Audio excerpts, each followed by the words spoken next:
Are you searching for the best in online black radio? Then go to blacktalkradionetwork.com, helping you filter through the noise. Real talk, black talk.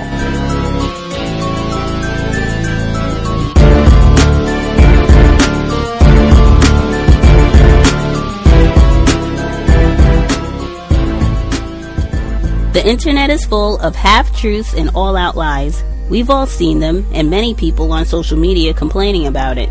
Here's your chance to show and prove. WorldAfropedia.com is a black-owned and operated encyclopedia. There are several thousand articles, but we need help. We can't uncover all the truth ourselves. So please, join us and become a writer, editor, or blogger for WorldAfropedia.com today. Every little bit counts. We owe it to the future generations to put the truth out there. Visit WorldAfropedia.com, the African-centered encyclopedia, a global database of African knowledge for the purpose of bringing about global African wisdom and understanding. WorldAfropedia.com.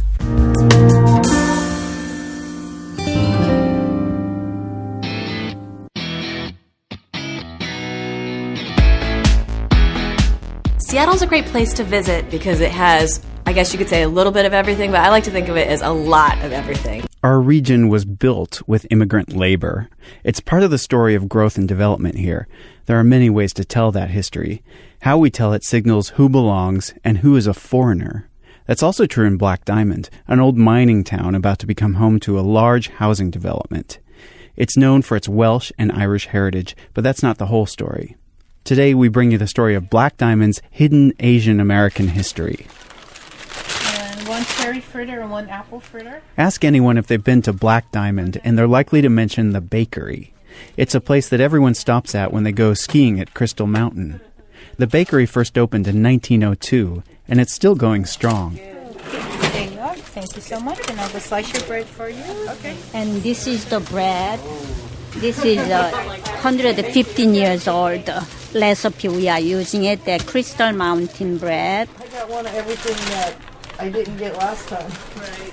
Moon Bang bought the iconic bakery about 10 years ago. She became the guardian of its 115-year history. To some people, that seemed incongruous. They said, you need to go home. It was a shock. And where was home, anyway? Once, Bang lived in South Korea, where she worked for the government.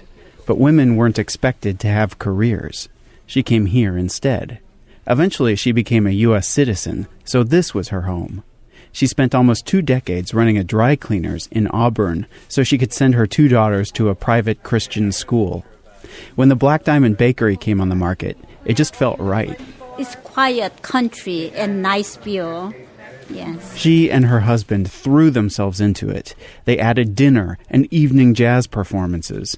Even 10 years later, they still work until midnight most nights, ordering food and prepping stuff. If a baker calls in sick or something breaks, they stay all night. Yeah, spend the night. Sometimes 2 days we didn't sleep, nothing.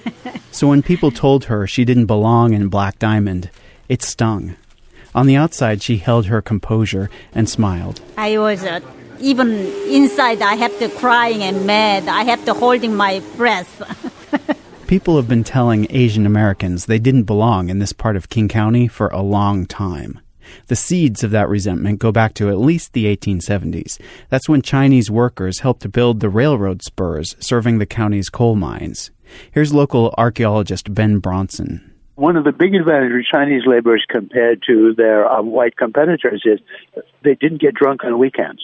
Alcohol was a big problem in mining towns, especially among the white workers. If you were an American contractor who are hiring white laborers, you had to worry about the fact you wouldn't get anything done on Monday because everybody would still be asleep. Bronson says that and other things led unions to resent the Chinese. In 1882, the U.S. banned Chinese laborers from coming into the country. Bronson's partner is archaeologist Shui Mei Ho. She tells the story of what happened to Chinese railroad workers after they were hired as miners in Black Diamond. A group of Chinese, they live together, they all live in one big house. And according to the newspaper reports... Unidentified assailants set fire to the house. The archaeologists I talked to think it's pretty clear it was probably union workers. These kinds of things happened all over the West as anti-Chinese sentiment grew. Black Diamond avoided the worst of the bloodshed. The building was burned down, but the Chinese managed to escape in time, so no one was hurt. But even with the Chinese workers chased out of Black Diamond, there were still traces of their presence. Rose Murdoch grew up in Black Diamond. As we speak on the phone, she and I both open Google Maps and fly over the house in Black Diamond where she grew up. Where the cul-de-sac is. Mm-hmm. Okay, there's a drop-off there that goes down into a gully. And there was a big train trestle track, all made out of wood, crisscrossed, how they used to do it. Mm-hmm. And he just said that the Chinese worked on the railroads and that 2 of them were buried in that field. And he didn't know what happened to them, but he just said that, he was told that they were buried there. But those Chinese workers are probably gone now. Their bodies would have been dug up and returned to China. That was written into their labor contracts and was taken very seriously. Rahul Gupta of the Wing Luk Museum says that common practice partly explains how we can sometimes undervalue the role Asian Americans played in growing and developing our region. In Western culture, you put a headstone, right? You put a headstone and you have people remember you. Well, that's how you make a mark if you passed away in an area, if you settled. Well, it's not the way it worked for at least the Chinese population. They were exhuming their bodies so they could have proper burials in China. And it wasn't just the Chinese. Sikhs also helped build the region's railroads. Filipinos worked the land. Japanese Americans also had a major presence in the Green River Valley between Black Diamond and Auburn. They owned berry farms. Gene Beers was their neighbor. Yeah, it's kind of sad. It's kind of sad to see them all gone. It's easy to forget the history and how Asian Americans helped grow and develop the region because the record is so ephemeral as memory and some pieces of paper. How we remember that history influences how we see someone like Moon Bang, who bought the Black Diamond Bakery, and whether she belongs. Well, I'm American citizen too. I'm here for, working and pay tax. I'm little shorter and then little have an accent. Why we have to have that kind of, discrimination. But people are coming around. Remember the customers who didn't like her? At least one of them changed their mind. One people came and apologized too. Yes. What did they say? They said, I'm sorry, but I didn't know you. And then you are really working hard and then really change the bakery. And, from now I can come, they said. They could come and be a customer again. Oatmeal fudge bar, a chocolatey eclair, and a macaroon brownie, and one of everything.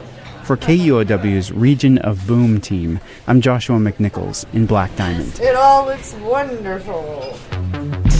Billie Holiday, I sing your blues. Bet your life against me and I swear to God you'll lose it. Motherfuck the cops, we still singing for St. Louis. Motherfuck the cops, we still singing for St. Louis. Motherfuck the cops, we still singing for St. Louis. The city of Maplewood is under fire after a local nonprofit calls the city's housing laws discriminatory and put domestic violence victims at risk. 5 on Your Side's PJ Randawa is live in our studio now to explain the allegations in a federal lawsuit filed this week. PJ? Kay, the group behind this is a nonprofit fair housing group, the Metropolitan St. Louis Equal Housing and Opportunity Council, or EHOC. Their lawsuit focuses on the part of a Maplewood City ordinance that deals with nuisances. Now, Maplewood households can be considered a nuisance for a long list of reasons, but according to this lawsuit, calling the police 2 or more times within 180 days, that's about 6 months, could put you on that list. That includes people calling for domestic disturbances. Now, EHOC says residents deemed a nuisance can lose their Maplewood occupancy permit and are no longer allowed to live in that city. EHOC said it reviewed nuisance cases in Maplewood in recent years and found the majority of nuisance enforcement was taken against African American residents, domestic violence survivors, and people with disabilities. Although Maplewood claims this promotes public safety, this chronic nuisance ordinance does no such thing, we believe. Instead, it makes the community less safe by discouraging crime victims and other residents from contacting the police. Well, the city of Maplewood said they just received notice of that lawsuit today. The city manager said he couldn't comment until he had a chance to fully read it. But he did say the city hadn't had a conversation with EHOC to this point, and the lawsuit came as a bit of a surprise. Mike? PJ, thanks. Is that a real gun? Yes, this is a real gun. Do you kill people? No, if some guy's hurting someone, I try to shoot him in the leg or something, just to stop him. Mama says police misshoot black people. Is it true? Yeah, is it true? Is that true? Yeah, is it true? Is that true? Fox 8 I-Team has learned the first internal discipline handed out in connection with the Tamir Rice shooting. A dispatcher has been suspended 8 days, and a patrol officer who's working off-duty has been suspended 2 days. A hearing still has not been held for Officer Timothy Lohman, who fired the shot that killed the 12-year-old, and no decision was made for his partner, Frank Garmbach. In a statement, Samaria Rice called the punishments unacceptable and pathetic. King Kong. That was about Jack Johnson and the white ladies. Yeah. Did it take place in New York City? Yes, sir. Empire State Building? Yes, sir. Did it take place there? Well, now think about this. Think about this for a minute. You born a gorilla. What a gorilla gonna do in New York? It ain't no trees, and Lord no ain't no bananas. Huh? Uh-huh. You hear me? Yes, sir. So then after you get through with that, why would it take place in New York? Madison Square Garden is the boxing capital of the world. Mm-hmm. Okay? The symbolism. You know, so when you sit around and think about what images can do, it's incredible. King Kong has been around almost as long as Hollywood itself. The first Kong movie was in 1933, and from its inception, it's always been loaded with some ugly racial subtext. Ridiculous caricatures of natives, white men protecting a white woman from the savages, and a giant, dangerous black creature from the jungle. Every one of the King Kong movies has the same basic setup. There's a ship of explorers in search of a mysterious, uncharted place called Skull Island. An island hidden by a perpetual fog bank, never seen by human eye nor walked by human foot, huh?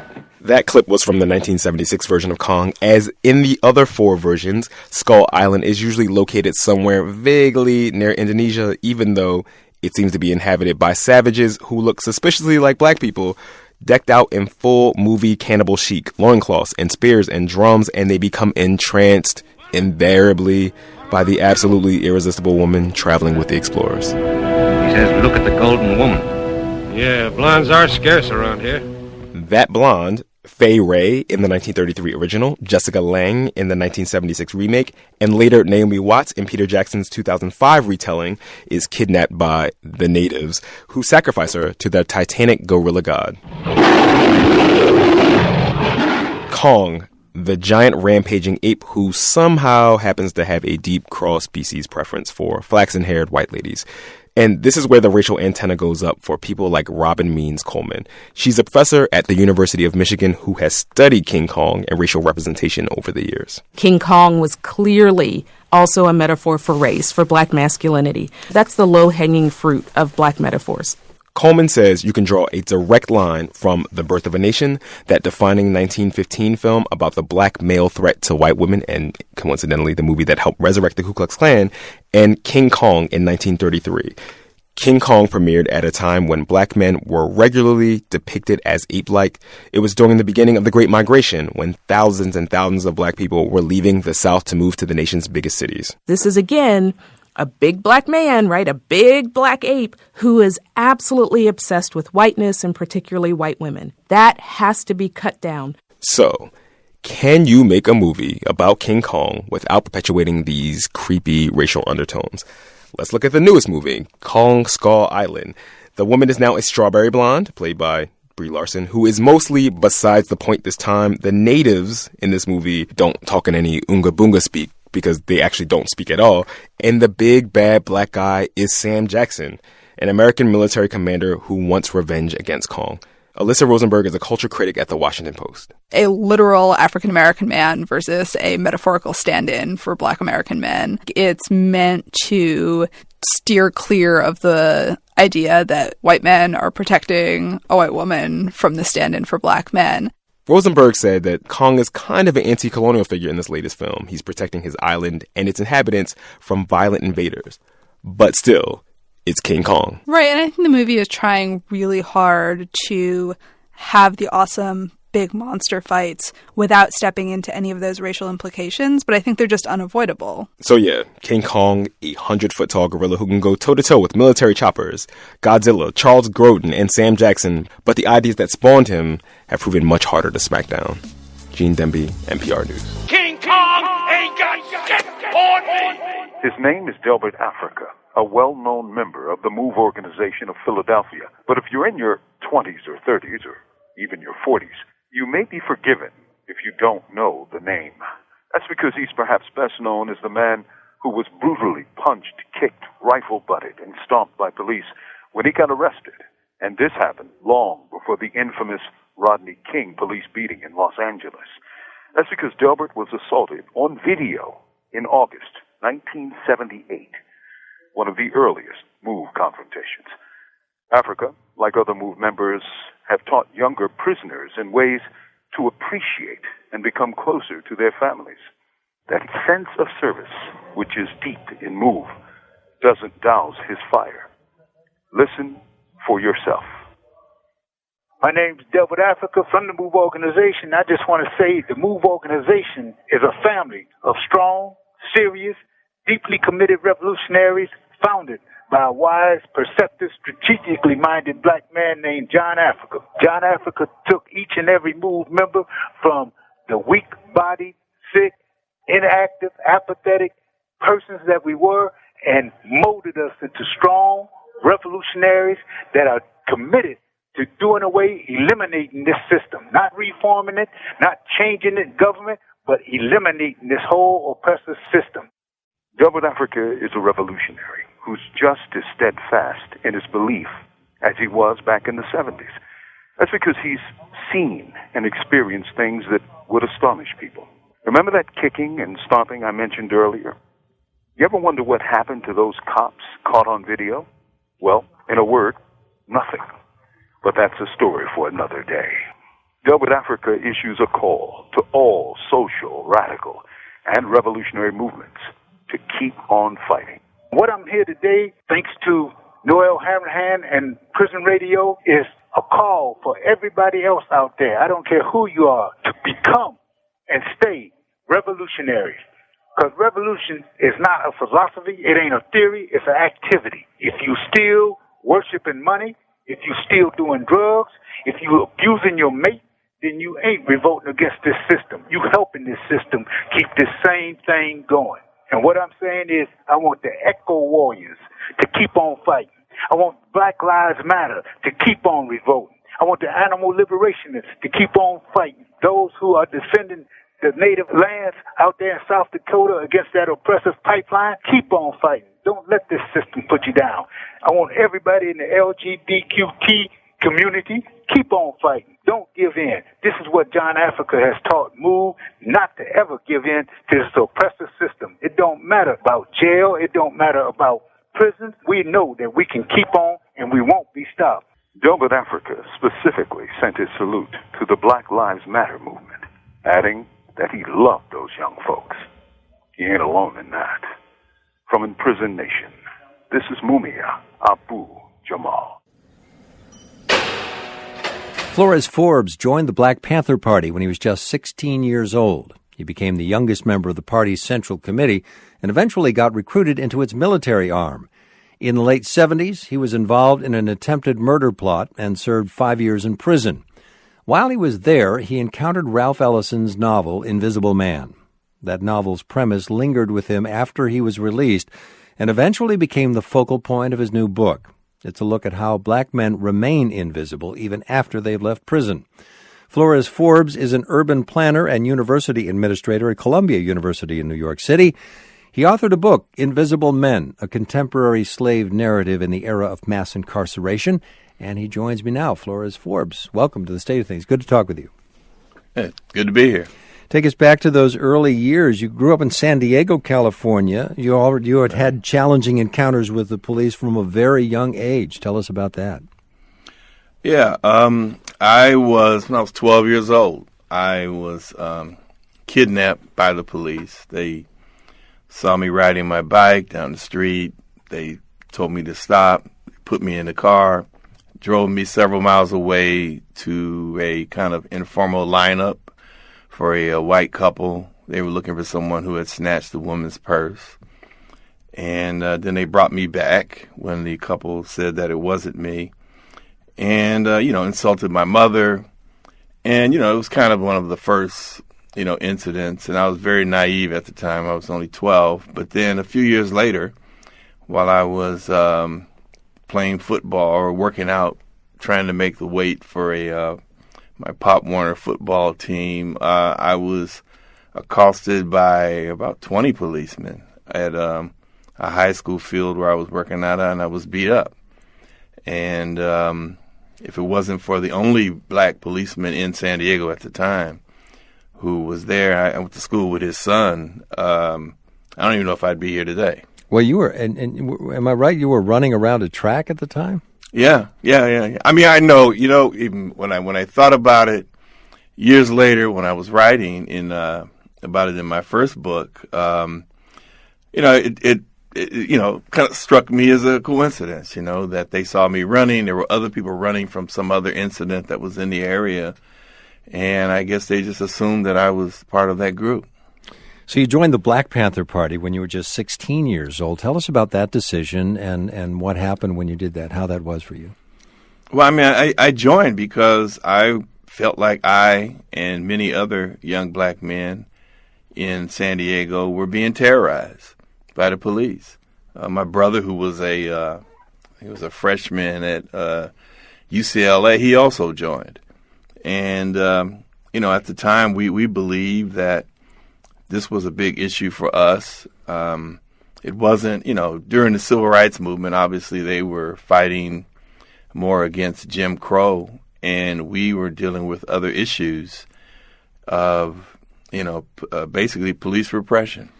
You were dealing with those, but it's interesting, and I want to sort of get a sense of how what the evolution was like for you. Because you said at the age of 12, you were naive. You thought, well, yeah, that's the kind of thing that happens, and you just sort of brushed it off. 14, it happens again. When's the moment when you say, wait a minute, this is systemic repression, and I need to do something about it? I started reading. My brother was bringing home books from UCLA, and I was reading them. And also the Black Panther Party had been founded, and their newspapers were circulating throughout California. And my brother was getting access to them through the Black Student Union at UCLA. And so I started reading this, and I started seeing the reports in the news about the armed patrols that the Black Panthers had instituted to monitor police activity. And then I believe it was around in May of 1967, I saw the big news report of the Panthers going to the Sacramento Capitol, protesting. They were lobbying, basically, protesting the change in the gun law, which would restrict them from carrying loaded weapons in an unincorporated area.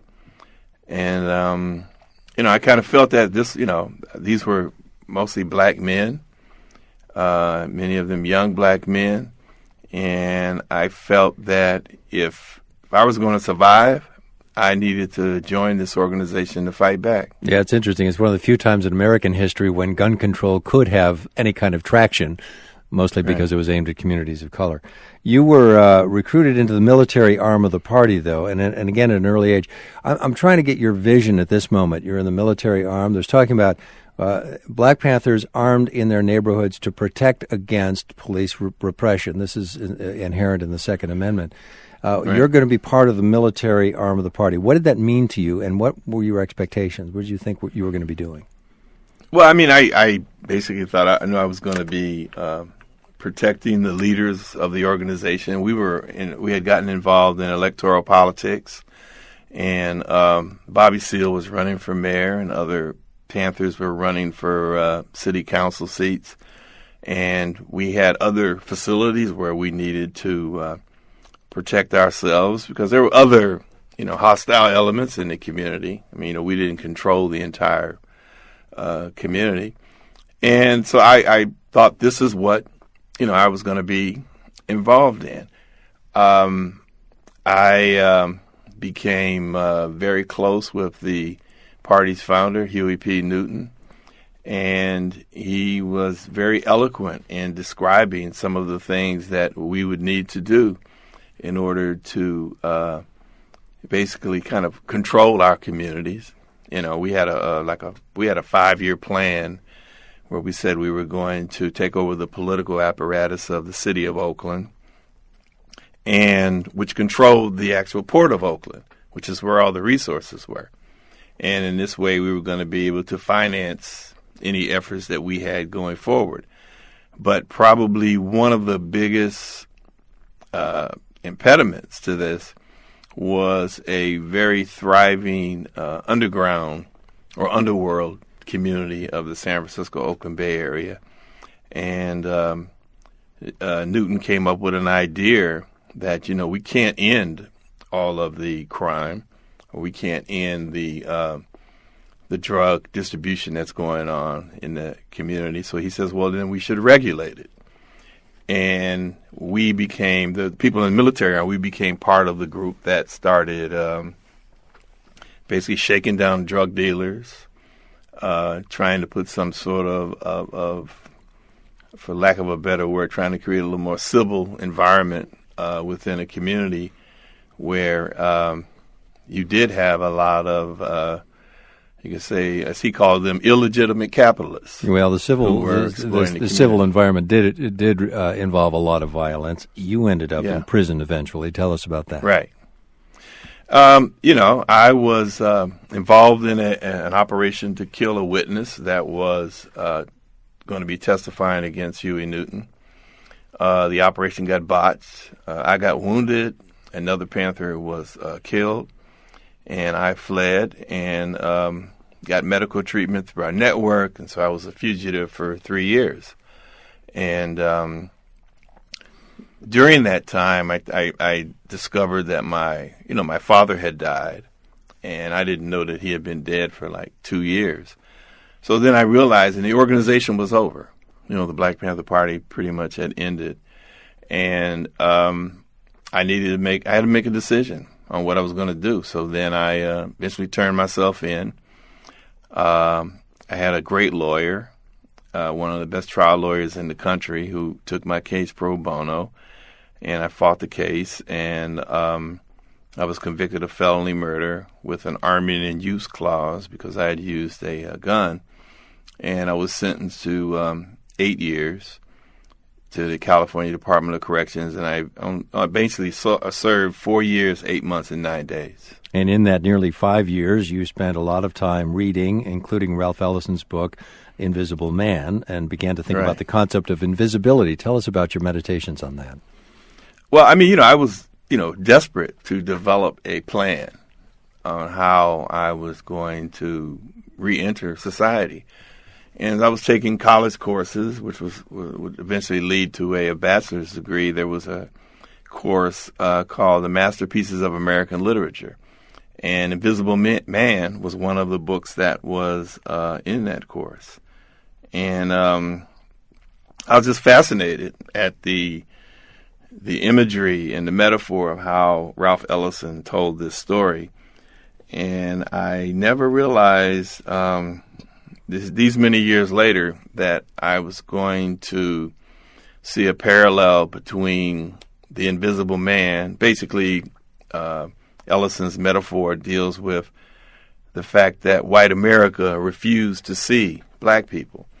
And I had developed this concept after 10 or 15 years as a free person after prison that I was also hiding. I was basically hiding in plain sight because I realized that, going to prison was one thing, but the most difficult task that I ever had to perform was when you got out of prison, getting a job and re-entering society. Look at the recidivism rate.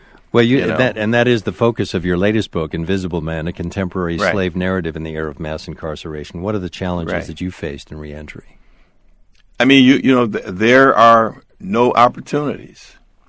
The imbalance of the criminal justice system, or what I might call the prison industrial complex, of the investment that's made to keep you in prison, and the fact that you're working for slave wages in California, and I think in many southern states, the inmates are paid nothing.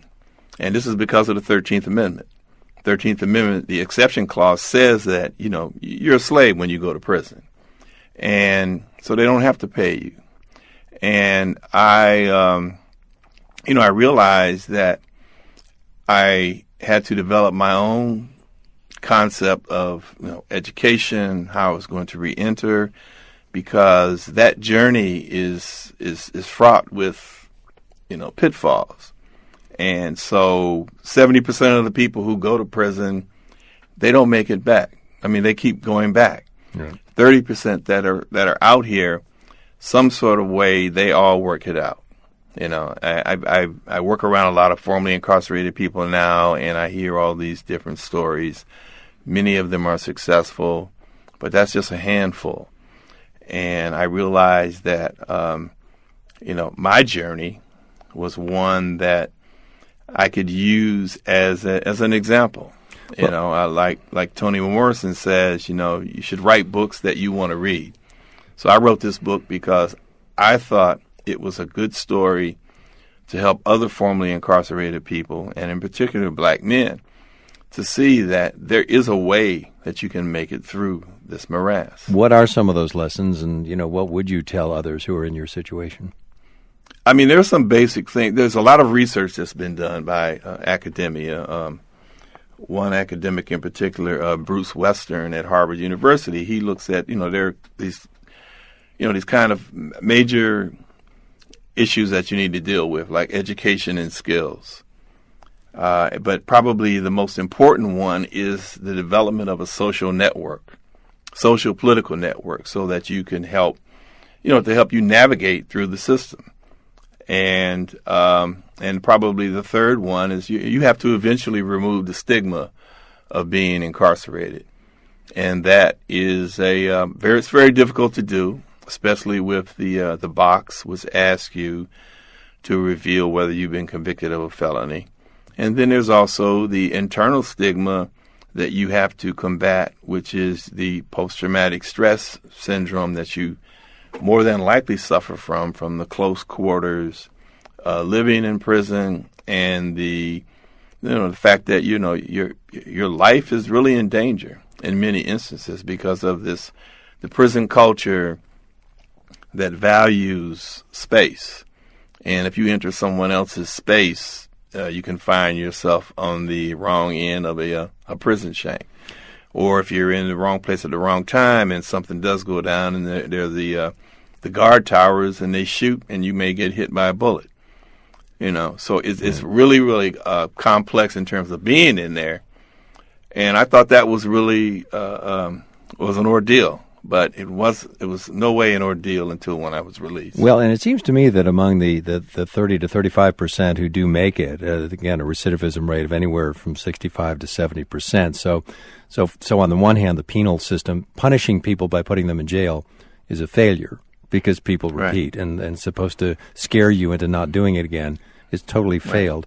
It breaks the social networks that you say are required to reenter. So in breaking the very thing that could help you be a productive member of society, you're almost guaranteeing that individual won't.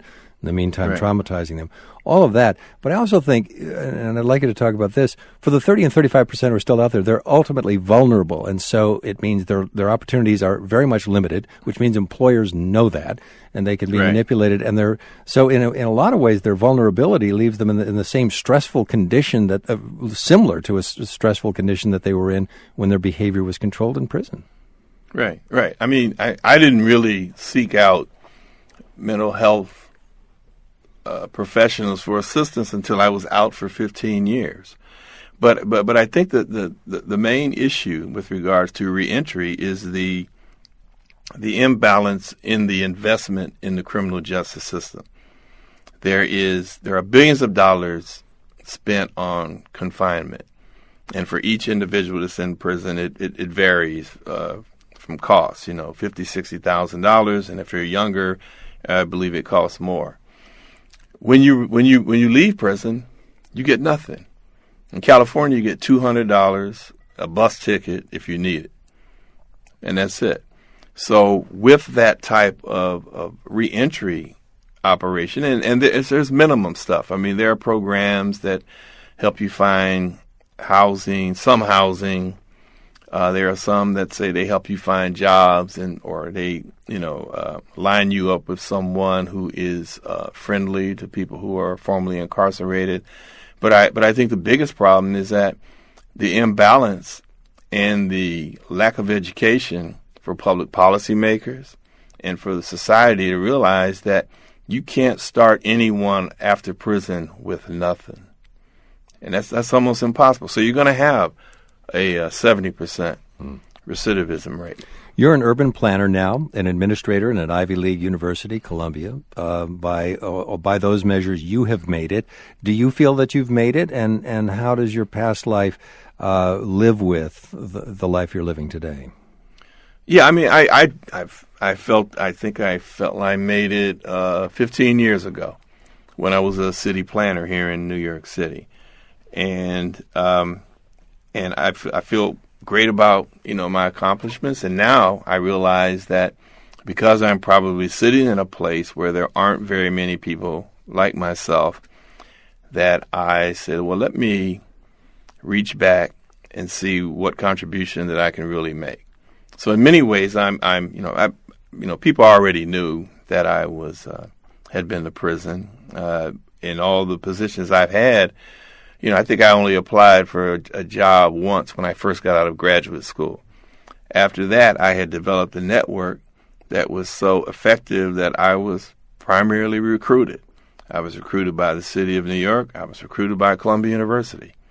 So I think that I'm trying to reach back to make a contribution by telling this story, and telling the story in the way that people can understand, because I often repeat what I did. And I think that's one of the things that's really important, is for people to be able to say, this is what I did. I think that's the beginning of kind of removing the stigma internally. The external piece is that's a whole nother issue. I think that there needs to be education on both sides with regards to hiring managers, with regards to public policy makers, so that they understand that, when they talk about saving money, that's a very ridiculous notion. When you're saying, well, we're going to save money and we're going to send somebody out there and we're going to give them $200 like they do in California, or $40 like they do in New York City or New York State, and expect you to be successful. No one would be successful with that kind of lack of resource. Flores Forbes, what a pleasure. Thank you so much for talking with us. Thank you. Flores Forbes is a university administrator, urban planner, and author of the book Invisible Men, a contemporary slave narrative in the era of mass incarceration. I don't want us to lose sight that things are getting better. Each successive generation seems to be making progress in changing attitudes when it comes to race. Doesn't mean we're in a post-racial society. It doesn't mean that racism is eliminated. But when I talk to Malia and Sasha, and I listen to their friends and I see them interact, they're better than we are. They're better than we were on these issues. And that's true in every community that I've visited all across the country. All right. Thank you, JP. New at 10 o'clock. The University of Alabama is investigating a student accused of sending racist rants to a woman on a popular dating site. Ugochi Aloka joins us live with what happened here, Ugochi. Well, Jonathan, a woman who attends college in Virginia is the one who posted that viral message between her and the UA student in question on Facebook. Now, this all started when that student, a former Sigma Pi fraternity member, contacted her on Tinder asking if the black guy in her picture was her boyfriend. The message goes on to say, "Ain't no one like an N-word loving white girl," wrote UA student Kyle Harcourt to Emmy Ann, who screenshotted it. Some people who now feel that they have a platform and it's okay to say those things. But the rant gets worse when Harcourt goes on to say, "I come from Alabama, where the only place we like our N-word is hanging from trees," which the students we ran into on campus found disturbing. I'm just like, what possessed you? We tried Harcourt's former frat house to see what members had to say, but no one was there. Sigma Pi did tweet how they condemned that type of behavior and that Kyle's membership was terminated. What was it that made him feel that he could do this? And how can we, stand together as young people and say that this is not who we are, this is not who Alabama is, this is not who our generation is. In the message, Emmy told Kyle that his use of the N-word is racially violent and that there are no black men in any of her pictures. He also went on to use homophobic slurs, asking if gay people should have rights. This grad student says she believes there is something triggering his hate. How do we take someone like Kyle, and how was he exposed at an earlier age to diversity? Plenty of studies show that the more exposure people have to diverse viewpoints, the more tolerant and the more understanding they become. And the University of Alabama says that they do not condone any violent or racist language of any sort in any situation, and that they are addressing this incident appropriately. Reporting live in Tuscaloosa, Goche Aloka, WBRC, Fox 6 News on your side. We do not know whether the killer of Reverend Pinckney and 8 others knew all of this history. But he surely sensed the meaning of his violent act. It was an act that drew on a long history of bombs and arson and shots fired at churches. Not random, but as a means of control, a way to terrorize and oppress.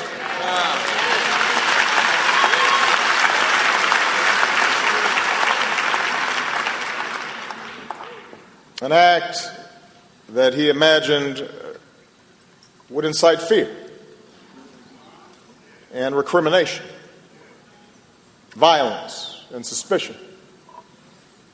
An act that he presumed would deepen divisions that trace back to our nation's original sin.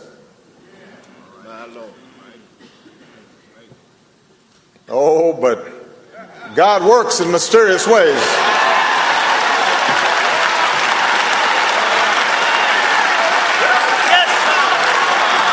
God has different ideas. The Boston Police Department is investigating a string of vandalisms in the West Ashley area. The incidents have been happening since Friday, including a new one that happened just today. News 2's Travis Rice has the story. The most recent vandalism in a weekend rash of them may also be the most disturbing. The Cynthia Graham Hurd Library in West Ashley is the latest site with graffiti on the walls and sidewalks. You'd think someone would know better than to deface something named after one of the Emanuel AME. Maintenance crews spent most of the day washing away insensitive messages. Looks like somebody spray painted something on there. Those just here for the books say it's something no one should have to read. I think that's horrible. I really do. I think that's ugly and horrible. This father says whoever did this wasn't thinking about the kids. They learn enough as it is. They don't need it painted on the buildings. County officials expressed their dismay at the perpetrators in a statement, saying in part, "There's no place for this sort of deplorable act in our community. Our libraries are places of education and growth for children and will assist law enforcement in any way possible." Meanwhile, down the road, a home and a car were vandalized. Also, at the W.L. Stevens Aquatic Center, a basketball court and this storage shed were marked up with all sorts of racial slurs. Charleston Police is asking for anyone with information about any of the incidents to come forward and stop the foolishness. I just don't think that's the right thing to do. Charleston PD is still trying to determine if all three of the incidents are related. Reporting in studio, Travis Rice, News 2. My argument is that President Obama, whatever angst he feels, and human angst, right, he would likely not be president of the United States had his parents stayed together, because his father was not an immigrant. His father was a student who returned, and he would have lived a very different. So, I get it, pain, right, but on the other hand, the opportunities came not so much through your black father, but through your white mama. We've got white mamas for everybody. White mamas for everybody. Thank you so much for being on So Many White Guys. Yes! This is very exciting. I'm a big fan of yours. I met you months ago at the L event for Marley Mag. Marley. So I got to do this event with you guys, and you were so sweet and so nice, and we exchanged emails, and I was like, this is really cool. So that I emailed you and asked you to do the show. And there's so much I want to talk to you about, but the first thing I want to talk to you about is, so you went to Duke University, and you majored in poli-sci?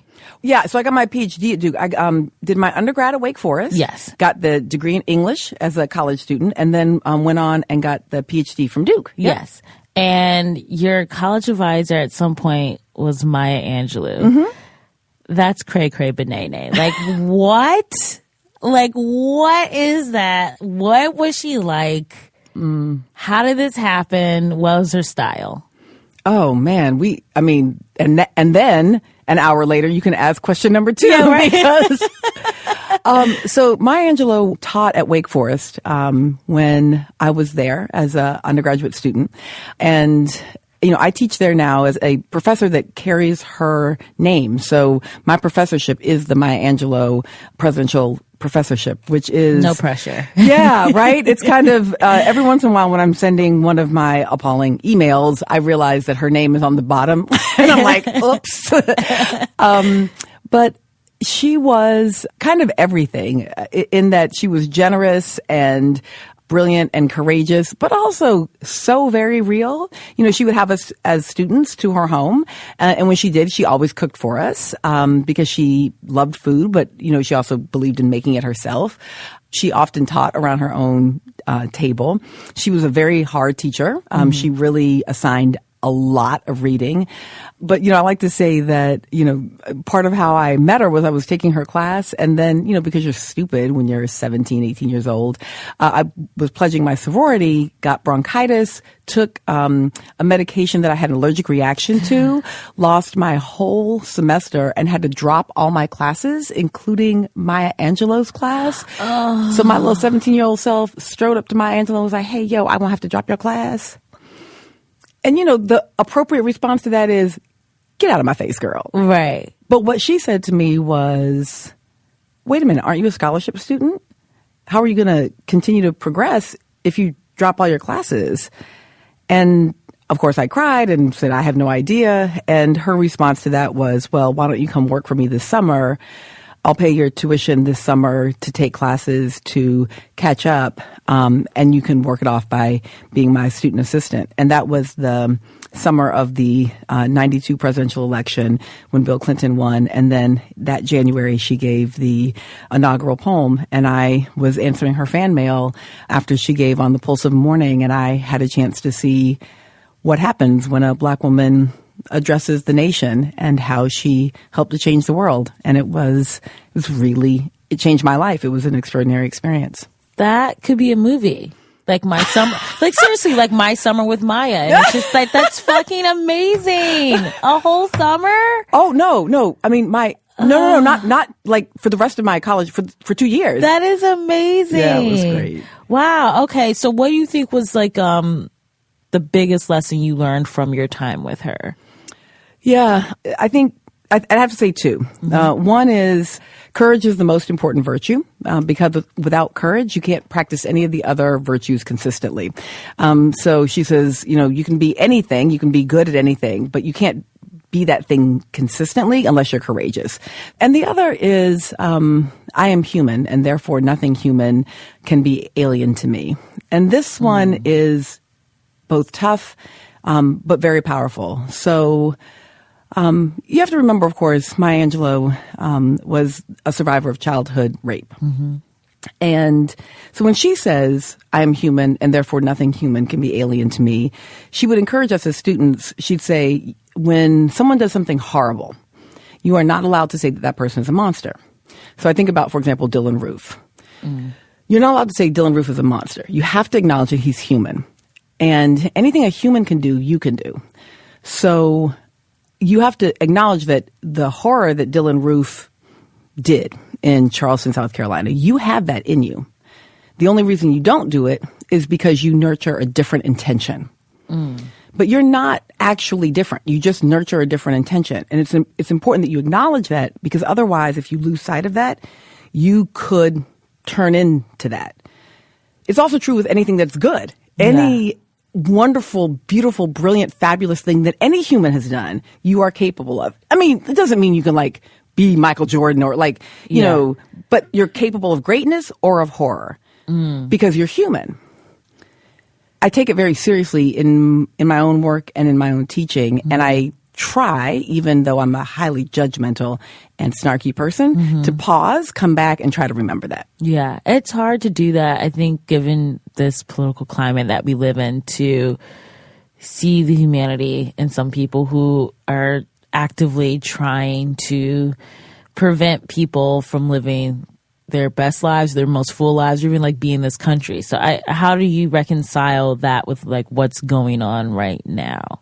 You know, I had a really incredible 2016 relative to politics. I got to spend 2016 with these 30 students traveling from Iowa to the inauguration, and they were Democrats and Republicans. And we went to every single event and worked for every single candidate and saw the whole thing very, very, very up close. And I had always known that Hillary was going to lose the election. Really? What makes you say that? The shortest version of this answer that I can give that will make sense is simply that there are a number of indicators that, as an empirical political scientist, I could look at and say, everything tells me that this candidate is an extraordinarily weak candidate. And nothing that was going on in 2016 in her campaign seemed to address the most central weaknesses that I could see that existed as far back as 2004. Oh, wow. Okay. And we knew that they existed in 2008 because she lost in a primary in 2008 to a candidate who I like to say was named Osama bin Laden and had been on the school board in Chicago the year before. Now, when America elects a black guy named Osama bin Laden instead of you, and then 8 years later you old and a woman, I mean, I don't I'm being light, but America don't like women. Right. Maybe y'all had noticed that this year. Yeah. I mean, we've known for a long time, but I think for a while people were, because I think a lot of people were shocked at especially how many white women voted for Trump. And I was like, no one likes women. Let's be clear. People mad at the white ladies for voting for the Trump. But I want to just, white women have not voted in a majority for the Democrats since the 1960s. Why would anyone be surprised? I'm sorry, is someone unconscious? Now, ordinary folks wandering around, paying their bills, taking their kids to school, cool. You don't know? I ain't mad at you. That's fine. That's your business. I don't expect you to know. But the hell with the Democratic Party don't know. Is there a reason why professionals working for the Democratic Party were unaware that white women have not voted for the Democrats since the 1960s? Is someone there incapable of running a crosstab that would show you that white women have not, this is your actual job. I mean, talking to you right now, I'm I think you should be a political advisor. I think you should run. No. Here's what I saw. What I saw was that the Democratic Party decided to take their party back. Everybody was over here worried about the Republicans being racist. And what I saw was that whiteness stood its ground in the Democratic Party. What I saw, and I might be wrong because I am often wrong. I'm wrong a lot. My 15-year-old points this out to me pretty often. But what I saw happen was a party that relies on black and brown voters make a decision to exclusively run one candidate.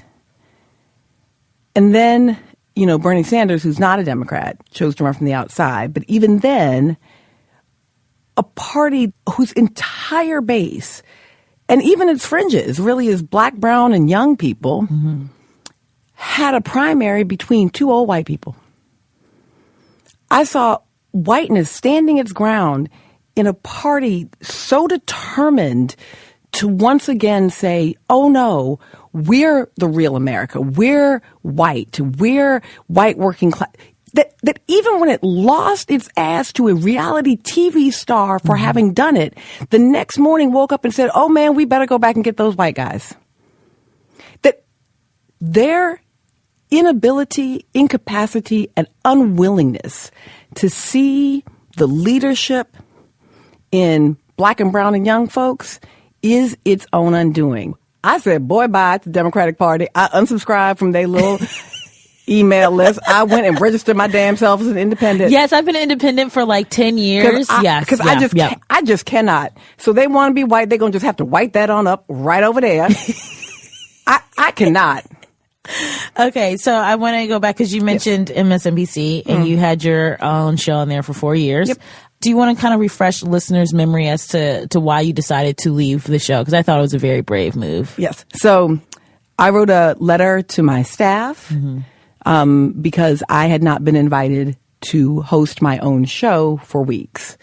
I wrote a letter to my staff explaining why, after having not been invited to host my own show for weeks, when I finally was invited to host the hours when my show appeared, I was not accepting the invitation. It was because it was not going to be my show. It was just going to be the hours of my show. The letter that I wrote to my staff was leaked to the New York Times, but only a portion of the letter.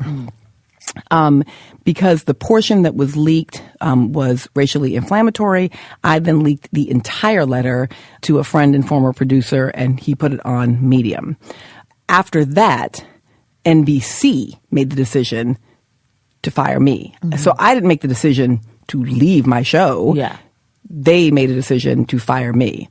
So when we got to the bargaining table at the end of that whole process, there's kind of a conversation that you have where, what they do is they hold the rest of your contract over your head. And they're like, well, you can either take the rest of your contract in money, and if you take it, then you can never talk about any of this, or we'll keep your money, and if you ever talk about any of this, that's fine, but you'll never have any of this money. And so I said, keep your damn money, and it liberated me to be able to talk about it. Wow, that's amazing. So you're at Wake Forest and you're teaching a class right now. What's the name of it again? So the class I'm teaching right now, I'm co-teaching with my colleague, Dr. Danny Parker, and it's a class on girls' stories. And we're looking at girls of color and the ways that their storytelling is both pedagogy and politics. So when you created this class, was this always the intention, like when you decided to go back and do this sort of program there, where you,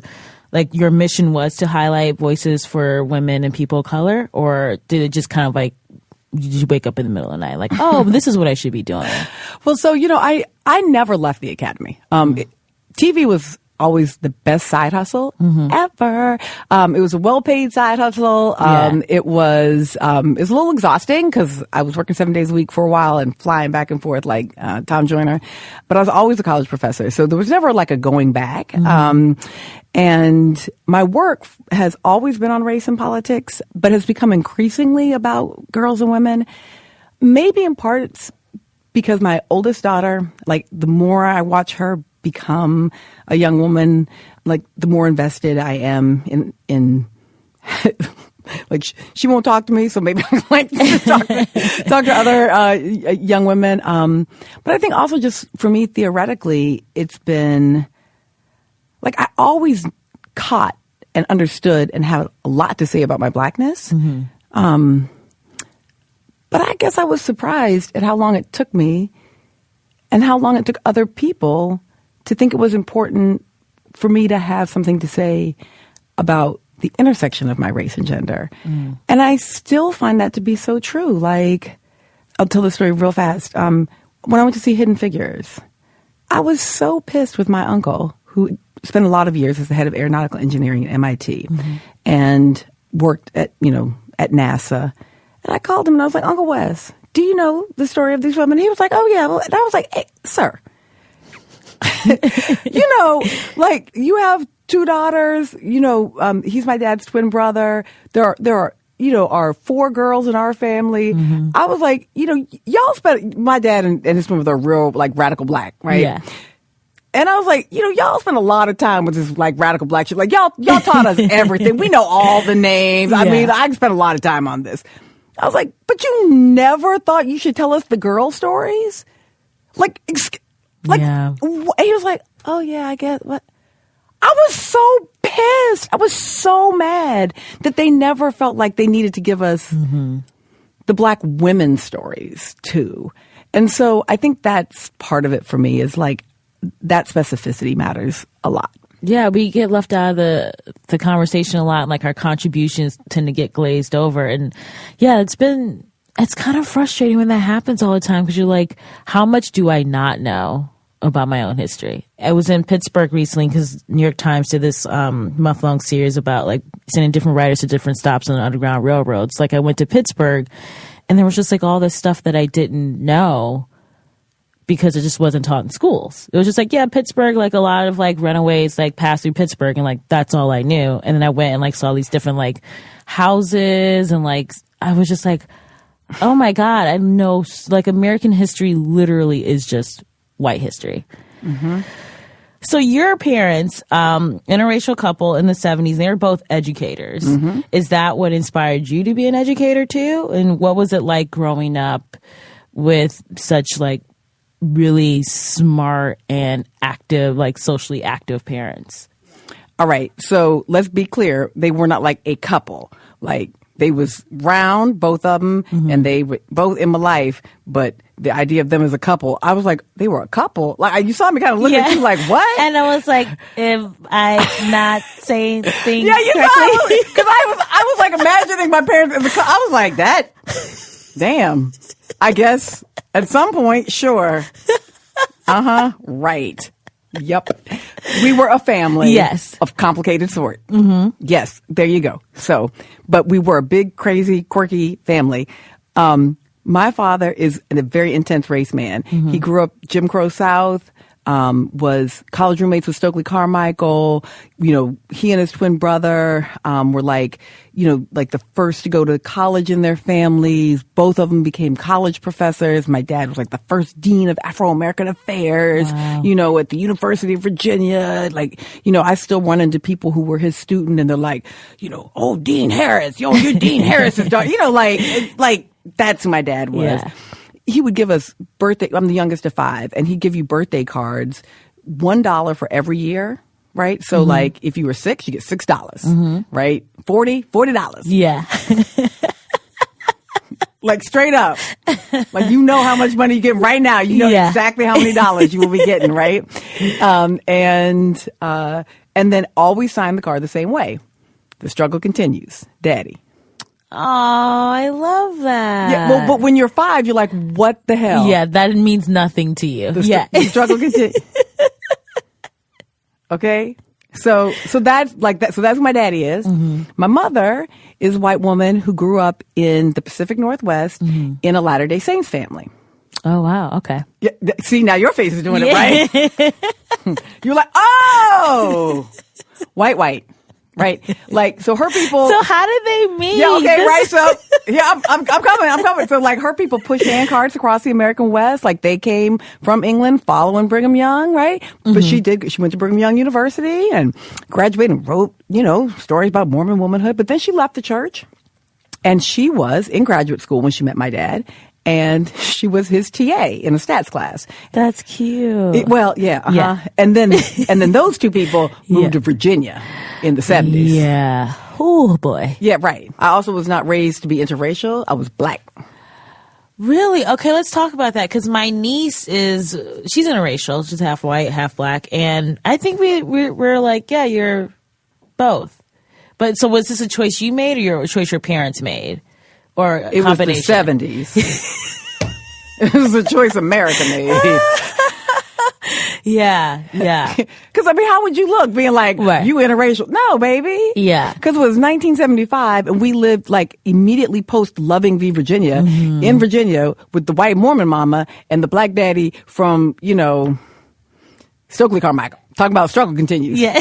And my mother was a sociologist who wrote books like How to Have Intercourse Without Getting Fucked about STDs. Yes. Mm-hmm. That's amazing. Yeah. Oh, amazing. And so while my daddy was like, struggle continues, here's $6, my mama was like, here's a mirror. You should always know your own pussy better than anyone else. That is so cool. Yes, that was my household. But so the 70s decided that you were black and not interracial. So like does your mom ever have any sort of feelings about you? She's white! I know, but she's still, white! I know. What the fuck does she need to have a feeling about? The motherfucker is white in America. She's fine. I know, but she's white in America. She aight. So I think it's different if we're talking about two. And again, I'll have a very different perspective if you're talking about like Southeast Asian and Latino. So if your parents are both from marginal racial minority categories, then I think those are different kinds of choices. But if one of the parents is white, they gonna get who don't get whiteness. Yeah, but you got to teach them whiteness because then they might miss it. No, I know, but I was wondering maybe she because you chose to identify as black. I didn't know if she maybe felt like she wanted you to also identify both sides. I don't know. I'm just asking. Because you might grow up in America and miss whiteness. You might accidentally miss White History Month. That's true. Since my point is you never need to reinforce whiteness. Yeah. Because whiteness is so powerfully reinforced. You never need to reinforce it. So don't do that to your kids. That is you having white woman tears on your kids. Don't do that shit. Do that shit in the corner. Can we put that on a magnet? White woman tears on your kids. That's amazing. Don't do it. Don't do that to your child. So did they inspire you to become an educator or no? Oh, right. That was the question. Yes, that was. Yes. I've read a lot of books to escape. Yeah. I mean, maybe they did. Again, I'm the youngest of 5. None of the rest of the family are educators in the most classic sense. But I think, everybody's a talker. Everybody's a reader. So I will say, I think all of us are educators in one way or another. Yeah. And I want to go back because we got to wrap up. But I want to go back to because you have a 15-year-old daughter. She's very exciting. Or not. I don't know. I was kind of a monster when I was a teenager, so she could be great. She's a monster asshole. Great. She's a great asshole monster. She's one. She is the fulfillment of that great parental curse. May you have a child like yourself. So I have 2 children. Yes. I have a 3-year-old. Yes. And I have a 15-year-old. They are very different from each other. Right. So my 3-year-old is real super black. You have a militant 3-year-old? Oh, yeah. I love that. My 3-year-old is so super militant black that her preschool teachers thought that she was autistic.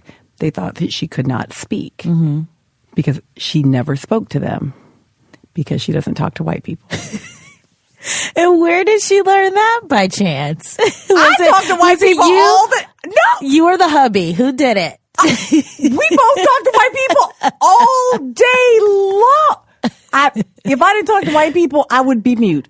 I talk to white folks. I don't know why my child don't talk to white people. Yeah. She apparently for a year and a half went to school and didn't so much as say good morning. She was like, and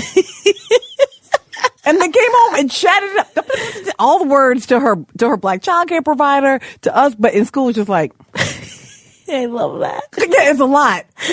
She would go to swim class and she didn't like the swimming teacher and she'd just lay back and put her head so the water would come up over her ears and not listen to her. She's a lot.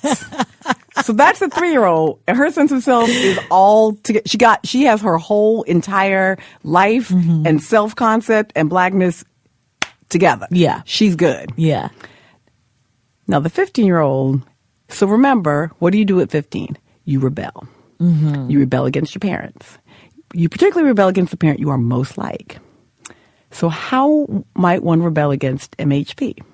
I would just only listen to like Lady Antebellum and Taylor Swift. Yes, ma'am. Okay, final question is, because you have such a light about you, you just radiate such positivity. So what are you hopeful for in this upcoming year for the country, for yourself, and for your family? Well, here's really where I am with the country. Mm-hmm. Donald Trump is a meaningful problem for the nation. And the Trump administration is a meaningful problem.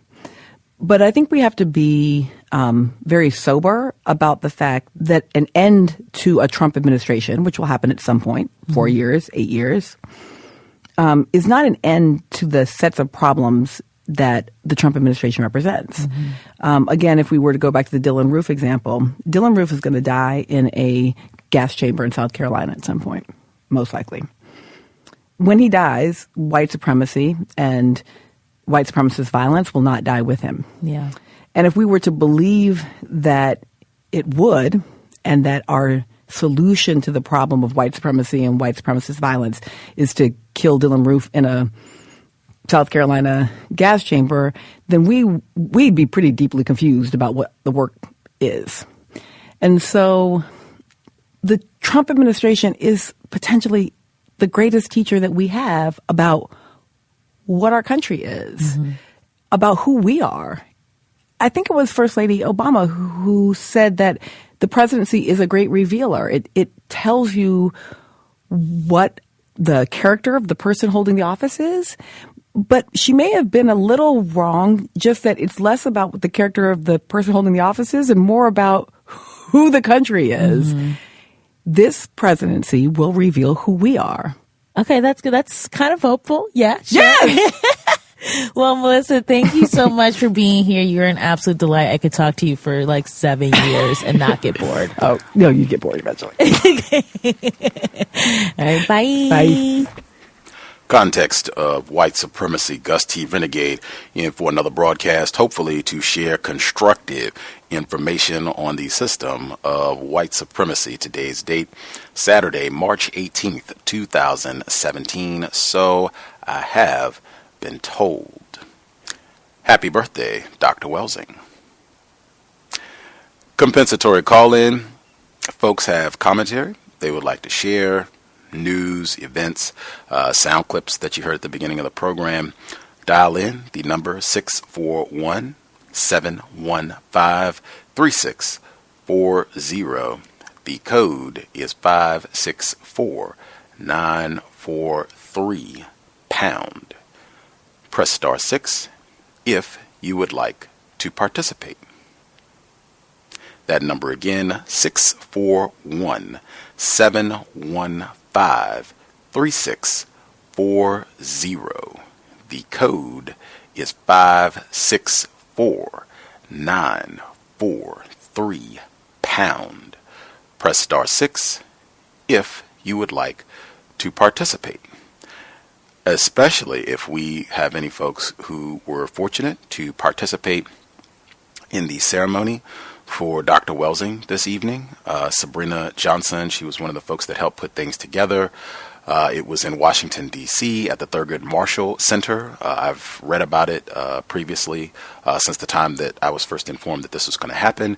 If any of our listeners got the chance to participate live in person, certainly chime in and let us know what you observed, who spoke, just your thoughts and observations from the event. If we have any folks who were able to participate, if maybe you dial in next week. If we don't hear from folks who participated this week, perhaps you can dial in next Saturday for the compensatory call-in and share what you observed. Right on. Before we get to callers, number one, we are listener-supported, counter-racist radio. If you would like to invest, you can visit my blog, racism-notes.blogspot.com, racism-notes.blogspot.com. When you hit the blog, look in the top right corner. You'll see our PayPal button. If you are not into PayPal, drop me an email and we will get you a physical mailing address, untiljustice@gmail.com. Huge thanks to all the folks who have supported, people who have got us items off the wish list at Amazon.com under Gus T Renegade. Thanks to people who have nabbed items there and just contributed, supported, shared the program with other victims of racism. Hope it has been, continues to be worthy of your time and energy. Helps folks get a better understanding of what racism, white supremacy is, how it works. With that, a couple things I wanted to share before we get started. Number one, we had a listener who went to see the god-awful production Get Out. I have seen it. Who went to see it. They wrote a counter-racist review. I'm going to skip to what I thought was the best part of the review. Before I get to that, I do want to share, number one, Dr. Cambon and myself, among others, have strongly advocated not going to the movies just as a strategy of counter-racist economics, time and energy, and my nickels. If you think I'm fixing to give you a nickel, a pecan, anything, to go and watch Get Out, or Empire, got a cable, right, Netflix, you are outside your mind. And even time and energy, that is real important under conditions of white supremacy, given all of the problems facing black people. I mean, we should really be thinking, do I have 90 minutes to waste to see anything? That notwithstanding, if, people, a part of their code is, I'm going to go to the movies, for whatever reason, forget Gus, fine. I would not encourage going to late showings. This person in their review said that they went with their wife and they went to, I think, the latest showing at their local theater. I just would not encourage that. Dr. Cambon, again, he said, kind of suggest that we maybe take it easy on being out late. I think he would say late is after 10 p.m., 11 p.m. At night, just saying under conditions of white supremacy. Frequently, bad things happen to black people when it gets dark. Police encounters, other victims of racism, anything. Race soldiers, anything. So that would be, a good suggestion in my opinion, to not hit the late. In fact, I can tell you the last time that I went to a late showing, I think I've gone to a late showing at a max 2 times in the last decade.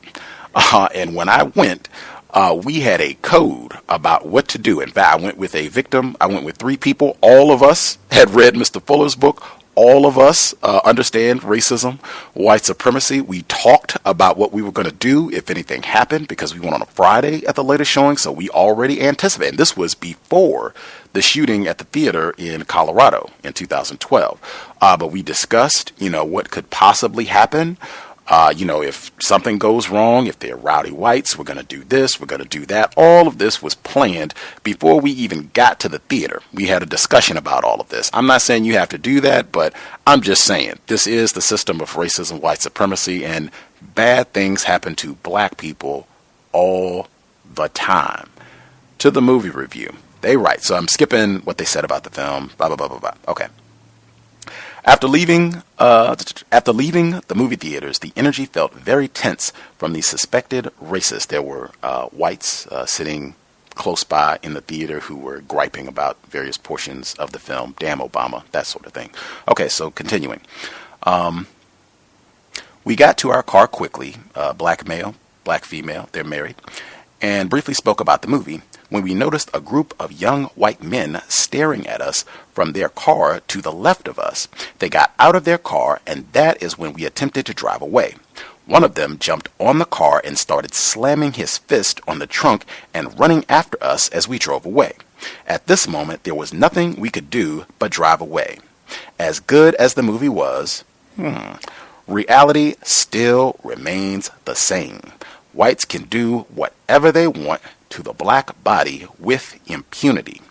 Why else would a group of young white men, early 20s, feel comfortable terrorizing us while we were in our car after a film that probably challenged their evil nature and their authority over non-whites, specifically blacks, on this planet? I am glad that I did not let emotions get the best of me, or else I would have gotten out of the car and this could have been another tragic, deadly encounter with a group of savage whites. There you go. White people are dangerous. Next, Dr. Welsing, her birthday today. I remember talking with her, and I think I had shared this before in a previous program. We were talking, not in a gossipy, disparaging way about Melissa Harris Perry. I think I just mentioned something that was on her program when she had her show on MSNBC for about 4 years. I mentioned it to Dr. Welsing, and she said, I just have a hard time watching her show because they're dancing around, or she specifically, Miss Harris Perry, she's Mrs. Harris Perry, she's dancing around and it just doesn't seem serious. That was what she said specifically. It just doesn't seem serious, and I just have a hard time watching the show. And then she said that, and even the way that the show is presented when it was on, that they called her Melissa. They had her name, Melissa, first name, in big letters, and that was how Melissa. She said when they have that gay white female on the show, her name is just escaping me for the moment because I don't watch her show. But she said when they have her on, they do not just focus on her first name. It's Rachel Maddow. That's what it is. It's Maddow. That's what they have up in big letters. Not her first name. It's not Rachel. It's not Rachel emblazoned. I would have to look to see if that's the same. But I remember at the time when we discussed this that this was true. And she just said that to her signifies the difference. Even though, Melissa Harris Perry, she's got her doctorate, big time professor, you publish books and all this. You're still a nigger, and we're going to show our disrespect towards you. And even, playing into why she ultimately left the show. I found that interview fascinating for a number of reasons. Number one, when I heard it, I just kept thinking, who is this person? And what have you done with MHP? Like, this does not sound like the Melissa Harris Perry that I heard on her show. And I mean, hey, I didn't see every one. She was on for 4 years. Wasn't my favorite bit of viewing, but I did watch it pretty consistently. She did not sound like that when she had her show on MSNBC. I've heard her on other outlets. I've seen her on Bill Maher, like recently. She was on Bill Maher for the whole election season. She did not sound like that. I've never heard her curse before, ever. Bill Maher curses all the time. You can curse on that show. She was not cursing and speaking like that even on his show. That was one. Out of many reasons, I was just stunned as I was listening to when she was talking about Hillary Clinton, and she said, we don't like women. Y'all didn't know. We don't like women. That's the second time that I've heard her give that sentiment. The first time that I heard her do this was back at the end of 2014 when they released that ungodly fabrication, the Rolling Stone report saying that white woman Jackie was raped and it was terrible. And then they had to retract the whole thing. Sabrina Erdely, another suspected race soldier, some white woman lying, and with a whole report that they had to retract. I hope the University of Virginia bankrolls the Rolling Stone, trying to make my alma mater look bad. But she had Sabrina Erdely on the program before the story got retracted, and oh man, those white women got up there and went in like, right. But Melissa Harris Perry, she came out strong. She put bass on her voice, and you cannot look at the world and come to any other conclusion that the world doesn't like women, or the country doesn't like women. I'm paraphrasing, but it doesn't like women, period. On the segment and right on, everybody on the set, right on, exactly. I've never heard Melissa Harris Perry at any point, and she has VGQ, but I'm just pointing this out. I've heard her say repeatedly and have people on her panel say where she doesn't challenge it, where it seems she's endorsing, agreeing, we don't like women. I've never heard her say, we don't like black people. America doesn't like black people, even though that's incorrect. But I've never heard that. White people don't like black people. Never. And the context when she had Sabrina Erdely on in 2014 was right after no indictment for Michael Brown, Tamir Rice shooting, no indictment for Eric Garner. And no time, now maybe I missed it. If somebody can pull it out, feel free. But I just found that striking. I like to compare, just contrast the way that people talk about, what they view as different forms of oppression, just seeing if anything stands out as significant. For me, that is one that's significant. If anyone, can tell me, hey, Gus, you have missed some of Melissa Harris Perry's other segments where she's been more truthful, share, and I'll play it on the program. One last thing that I'll get in that stood out to me significantly. I have said consistently, I think I've said this before with Michelle Alexander. She wrote The New Jim Crow about what they call mass incarceration, racism, white supremacy. She has a white parent. I think that's significant. Same thing with Melissa Harris Perry. She has a white parent. I think that is hugely significant. And the other thing that kept weighing on my mind was her father, dean at my alma mater. I did not meet him while I was there. Her father could not have been that radical. If I feel like I can just fade that on out to a cowbell, and we'll leave it there. We will get to the callers. The number again is 641-715-3640, and the code is 564-943#. Press *6 if you would like to participate. First few people that dialed in with a hand up, before I get to your line, no metaphors. You could speak directly, explicitly to whatever topic you want to address. That would be super appreciated. And then if you could take about 5 minutes to share whatever views, commentary you have, make sure that everybody gets at least one opportunity to speak. Again, no metaphors. I will prompt about that. Speak directly to what you want to say. Now, the first few people who dialed in with a hand up, line should be open. Feel free to participate. Can I be heard? Can I be heard? Yes, sir. Greetings, Gus. Rest to the callers and the listeners on the line. It's Rob in Milwaukee. Your volume is a little low. If you could speak up, that would be helpful. Can you hear me now? Just make sure you keep your voice up. Lots of black self-respect. Speak up. Okay. First, clips. 70% revisited. 70% of people returning to prison. I think he said it was about 35% that actually stay out.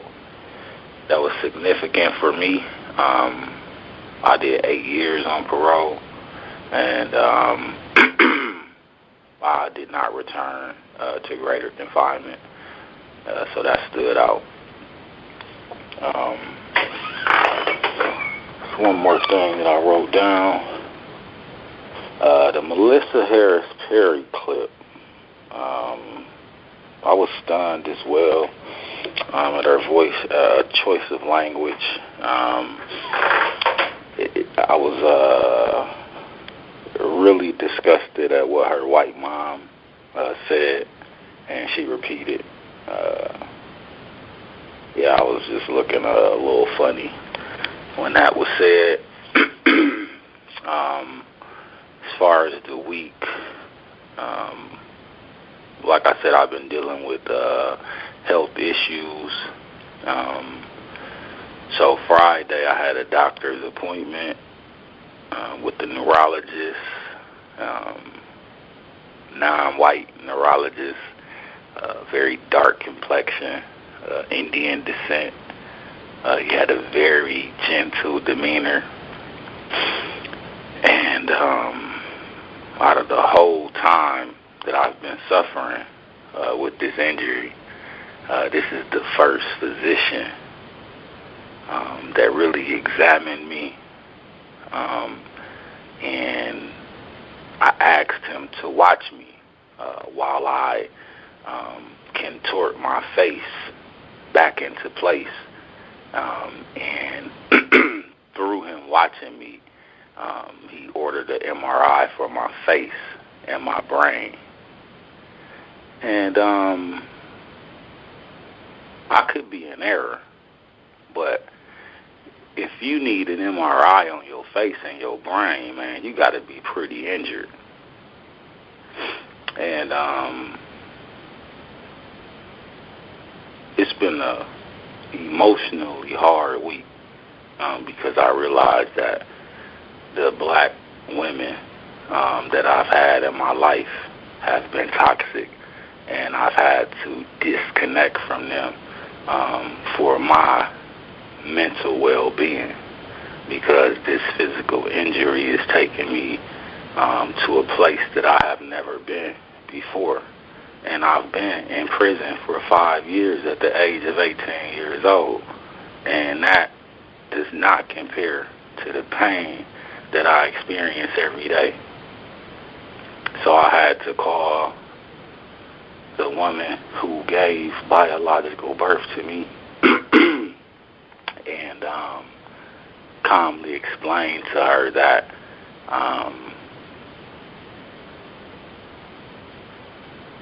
that if she see me on the street or anywhere that she see me, to not to speak to me, because I will not speak to her. And that's including my auntie and my grandmother. My grandmother, due to whatever reason, her husband at the time, which is my uncle's father, raped my mother as a little child. And my mother has been dysfunctional to this day, and they don't allow my mom to talk about that.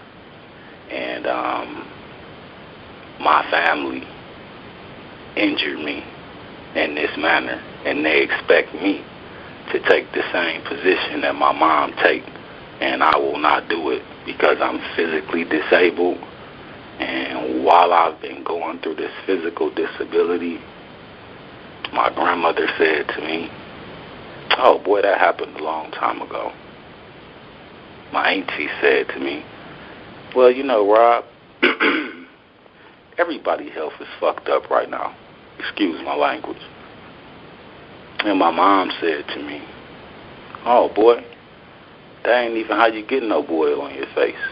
You know, especially when you contorting your face like that." And, you know, I really just realized that I don't have a lot of good people around me. And good people that I do have around me are on this network. Shout out to Mr. Scotty Reed that Friday when I was very emotional, and I called Scotty Reed, and Scotty called me back and allowed me to vent what I was going through. And you know, if I wouldn't have found this network, I would have been sitting with that emotional pain. And the last thing that I want to share, my son's birthday just passed, March 16th. He turned 12 years old. And, you know, I'm up at 5 in the morning every morning. And his mom is a chef by trade. She sells dinners. So before his birthday, she reached out to me to sell something. I patronized the business. So the day of his birthday, 6 in the morning, I call. I don't get a response. I call back 7:30, 7, you know, keep calling, and I still don't get a response. And I'm not getting a response because I'm not able to financially do anything for my son. Thank you for listening. I'll mute my line. Thank you for sharing. The system of racism, white supremacy does produce just lots and lots of really toxic relationships amongst non-white people, particularly black people, but amongst non-white people, amongst everybody, because this is not about justice. So very sorry to hear that. Yeah, minimize contact is in the code book. Other folks that we have not heard from, if you have a hand up, line should be open. Feel free.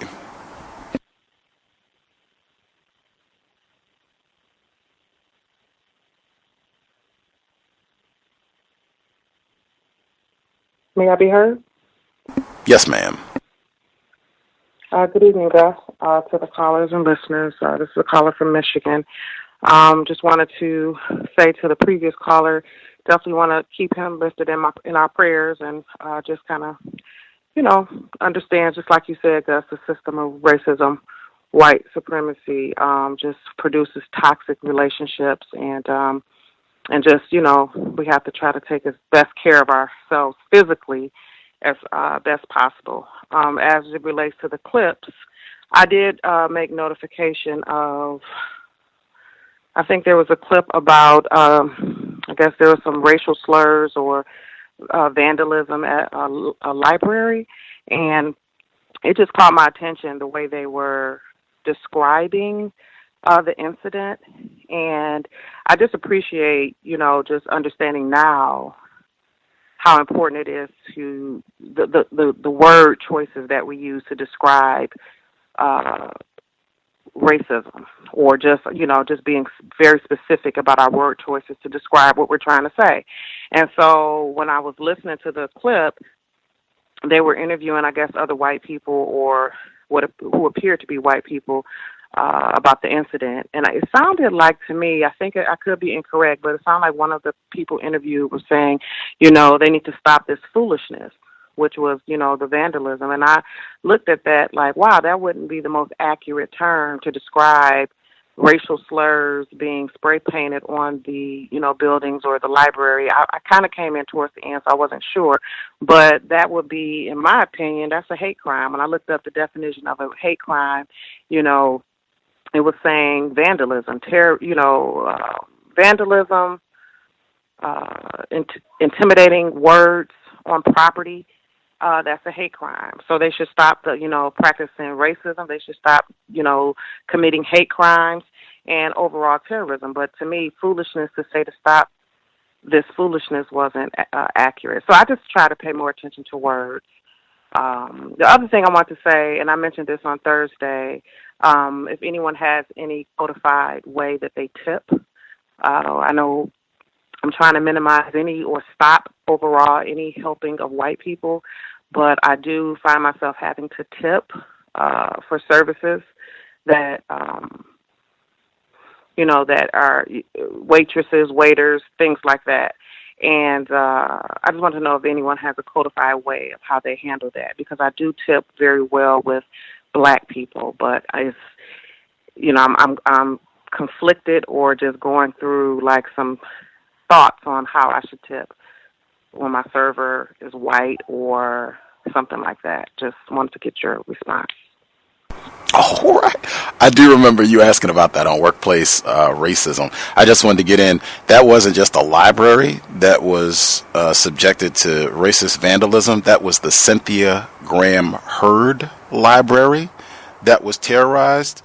That library was named after her because she was one of Dylan Storm Roof's victims at Mother Emanuel AME Church. Just very important which library this was that was attacked. Now, the tipping part. Again, my code, I encourage, we should try to minimize, if not totally eliminate, eating out at white establishments and what have you. Go eat out, eat at a black, business, what have you.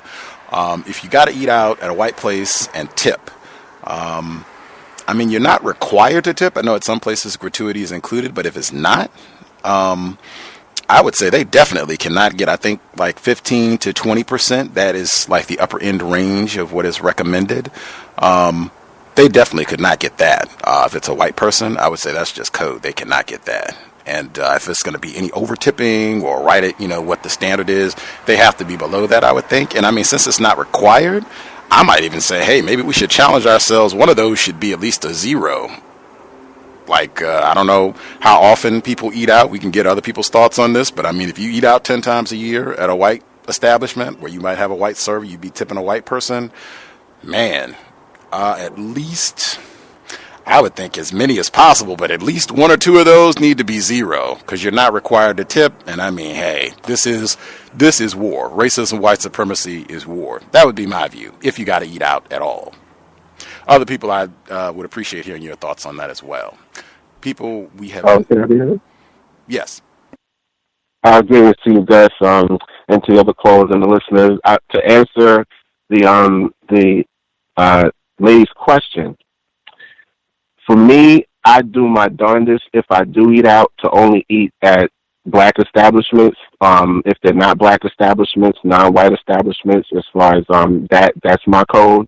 If I happen to eat in a place that has white servers, because even if I end up there, and that's usually because my wife might choose a place and she knows what my code is, so usually she tries to align herself with my code, but sometimes she'll just have that overarching feminine presence that a wife will have, and she'll say, hey, I want to go here, and because I don't eat out often as it is, so I make that something that I do very rare. But if I do go out with her sometimes, because we don't see each other very often due to the situation with my in-laws, so if we do go out together and we're at an establishment where they're being served by a white person, I give them the minimal tip possible.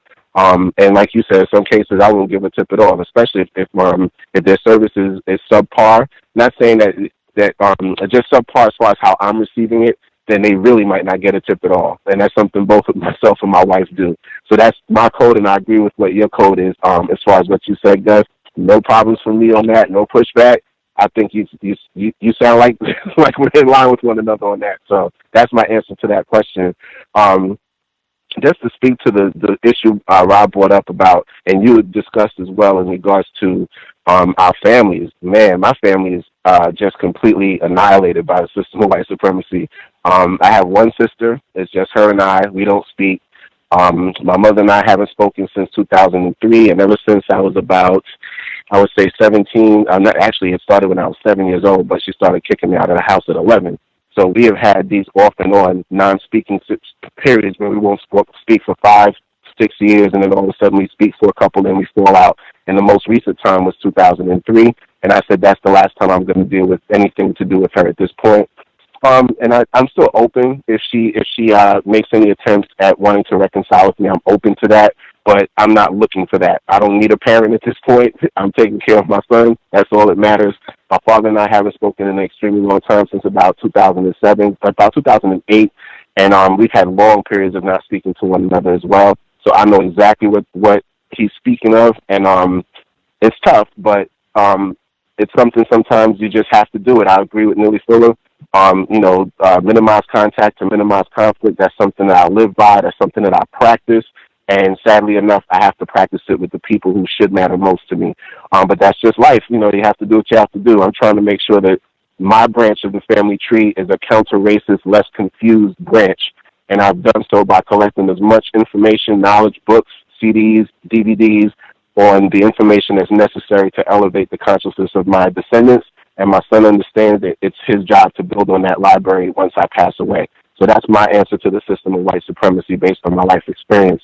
To get to the clips, I found the clip about the Cynthia Graham library. There was a white woman who said that this sort of behavior would not be tolerated in our town, and how the library representative wanted to do as much as they could to help police arrest these people. As far as I'm concerned with that, the only reason these things happen is because the culture of this society is understood to be a white supremacist one. If these things were not understood, these things would not happen. So the idea of her even saying that is an oxymoron and an act of racism in and of itself. People do things that are permissible in their society. And when you have a hierarchy of white supremacy, white people know they can get away with anything. So that's what they're doing, what white people do. And again, they're just using the media to foster confusion amongst non-white people to the fact that all white people are racist, as far as that clip is concerned. I wanted to say rest in peace to Chuck Berry. He died today at 90 years old. I don't believe any black people that die, even if they die at 90 years old with a smile on their face. I think every black person is a murder victim until the system has been replaced, and that includes, sadly, Chuck Berry, though he lived a long time. The clip about King Kong and Sam Jackson, I found it interesting in the commercial. He says, we're going to show him that man is king. And I find that interesting, and an obfuscation, to use him because black males are not considered men, first of all, and we have been historically called apes for as long as we come into contact with white people. So I just find that to be an oxymoron to put him in that position of this black hunter of this King Kong character to obfuscate the reality of the fact that black people are represented by King Kong. And then, of course, he would be looked at as a sub-King Kong, fighting another big King Kong as far as the way the system of white supremacy would look at him. So I find that whole movie to be just nauseating. And lastly, I just wanted to share a workplace racism incident that happened to me yesterday. I just think it's poignant. I have a coworker, a white woman, married to an African from Kenya. I've talked about her on the show before and the fact that she's a racist white supremacist and has basically kidnapped this black male from his family and now has him cordoned off with a white racist family. And ultimately, she had a newborn child. The child is now 5 months old by this African male. And he's such a handsome kid, and I feel so sorry that he has to be born to a racist rapist. But ultimately, she said something that blew my mind.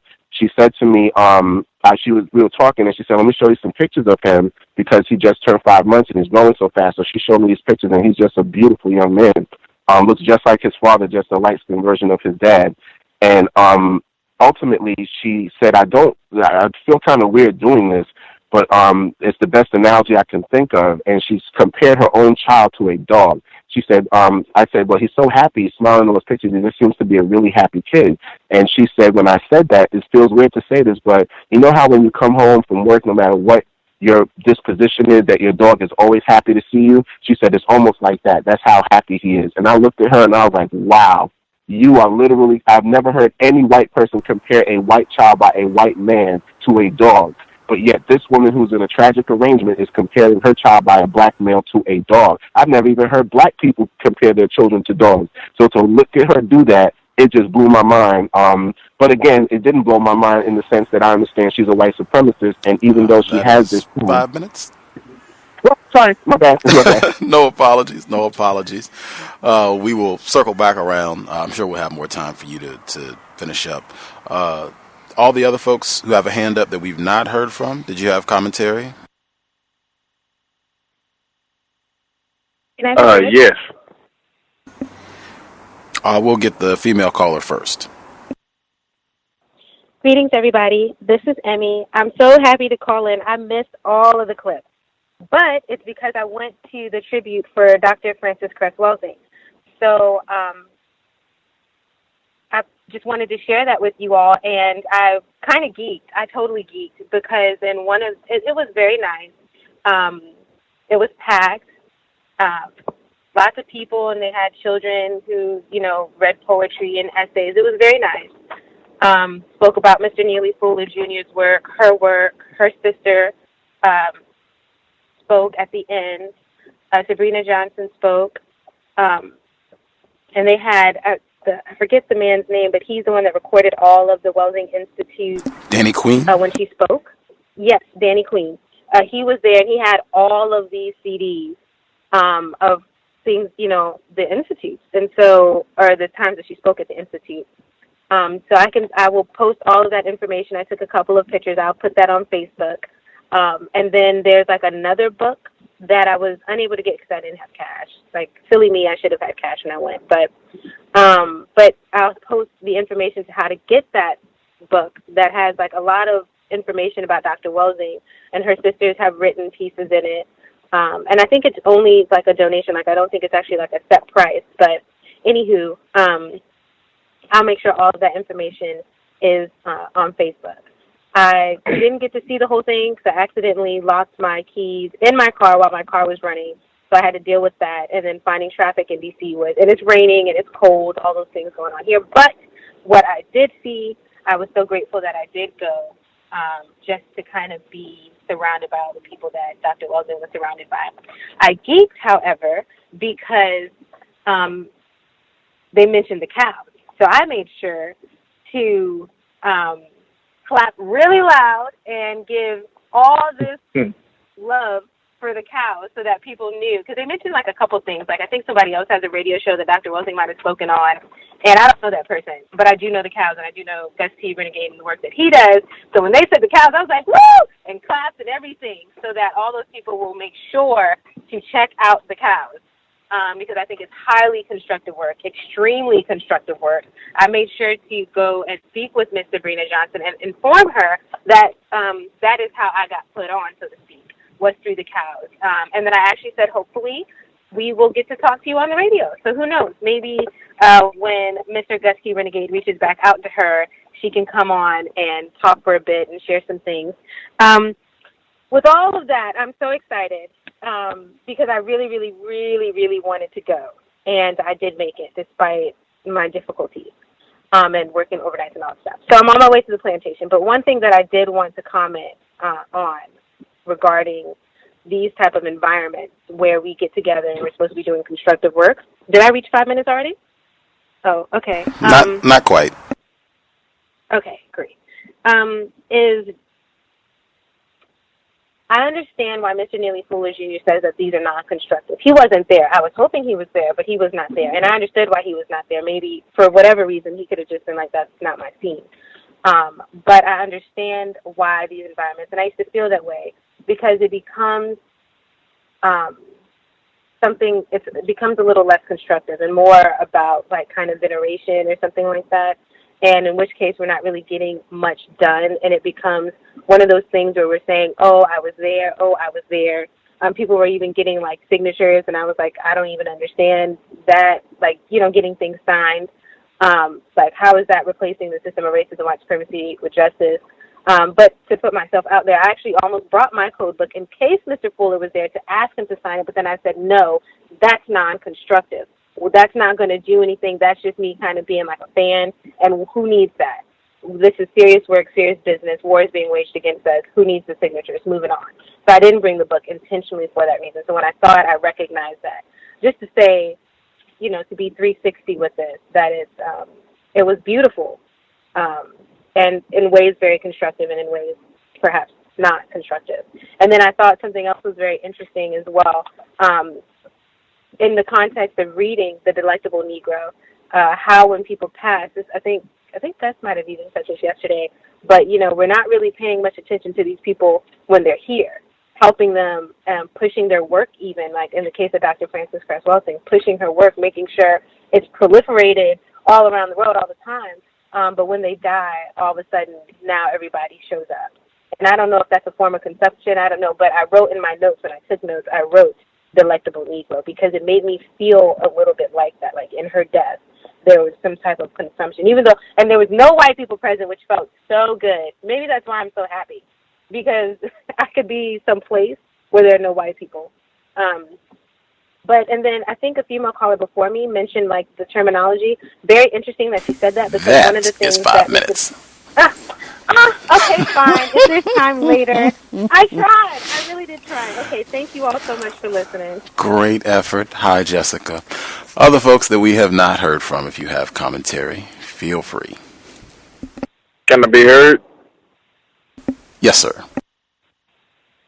Okay, how you doing, Mr. Gus?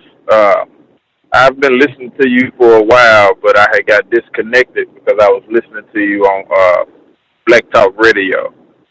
So that's where I found you at, and a friend of mine reconnected me. I was calling in. I got on a little late, like the previous caller, and I missed a lot. And I was told that you was doing workplace racism.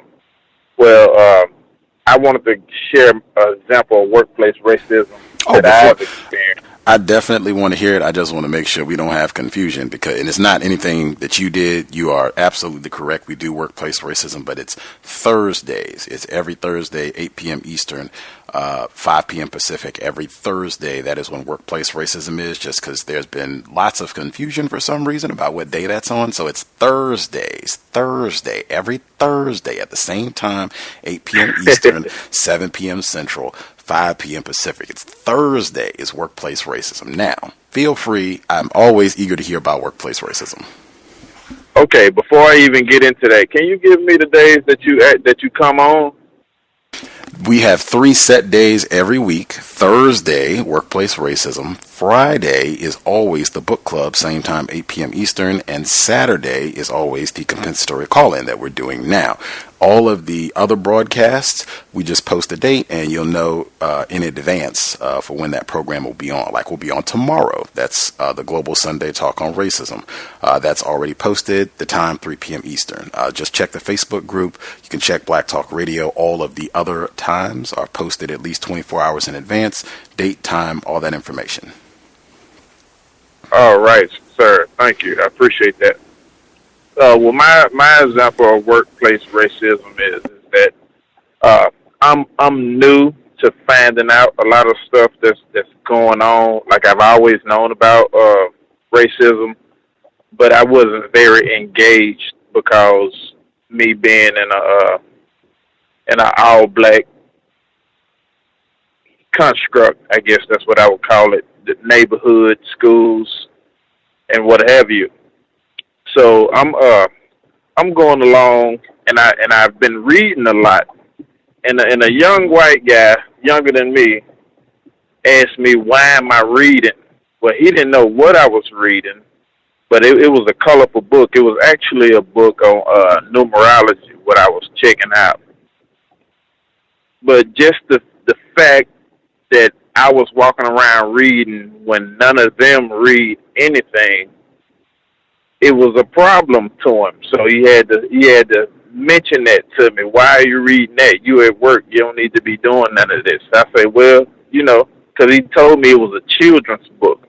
I say, well, yeah, would you like to see it? It's not that big. You could go through it pretty fast, and that discouraged him. Not only was I reading, but I was willing to allow him to read what I was reading. And that shut the whole conversation down. Whether he could read or not is, I don't know, and it's actually beside the point. But, they probe into any little thing that you have going on. And the best way to control that I've found is to offer that same food that they're discouraging you from taking, is to offer it to them. Especially when you're dealing with some dumbfounded people. Now, and that may not be very, very important in some people's eyes, but for me it is. And to the brother that was going through all of that, happy birthday, man. You enjoy your birthday, and I hope you can continue to enjoy it throughout the rest of this weekend before you have to get back into the fold. And everybody else, I hope y'all have a good weekend, and I appreciate you taking my call. For sure. I just want to say real quick, that was, in my view, a great way to handle the situation, because it sounds like this race soldier was trying to get in multiple insults, like to come in and, and behave as though it was a problem or a violation you reading, which it has been at times under the system of white supremacy, and then to try to insult you further and say, oh, it looks like you're reading some sort of children's book, like you're stupid or something, whatever it is you're reading. It's just, hey, you can read it. Would you like to read like that? And that is a question, I think. I always advocate staying in the question lane when responding, even when they get tacky especially really when they get tacky. If you're going to respond at all other than documenting, which you should do either way, question. Always great when you can ask a question. Other folks we have not heard from?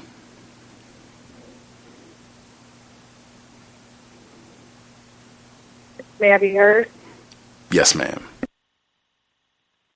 Hello, everyone. The first thing I wanted to talk about was the Melissa Harris Perry segment. I also felt there was several things that she said was a little bit disturbing to me, especially like other people have pointed out, about how, once again, her white mother was able to still practice racism on her child. And I know that, of course, like I've ran into several people around me who seem to think that if a white woman has a non-white child, then they're not racist because they have this child. But like what Cam has said before in different shows is that if these white people are not helping out the non-white person, better navigate the system of racism, white supremacy, then how are they really helping? How is that relationship constructive? Also, just going back to the fact that she does have a focus on women's rights, and this is not to disparage her or anything, but it made me think about something that Dr. Tommy Curry had said, basically how in academia the better topics, I guess, to talk about is, like lesbian, gay rights situations, and then or women's rights, and that seems like that actually seems better, makes non-white people more appealing for whites in the system of racism, white supremacy. That could be the reason why she was able to get the show on. I think it was MSNBC. I think that's what you all said. I never watched the show. So I wanted to say that, and I have been waiting for since Thursday, since the caller from Detroit had mentioned her tipping story, because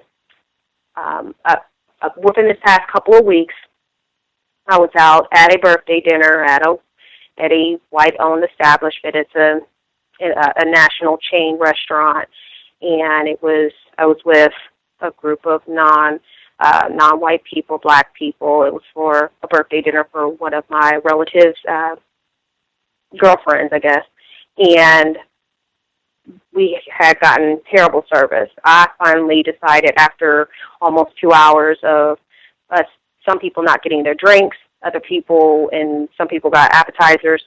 The appetizers were lukewarm at best. I finally decided to leave.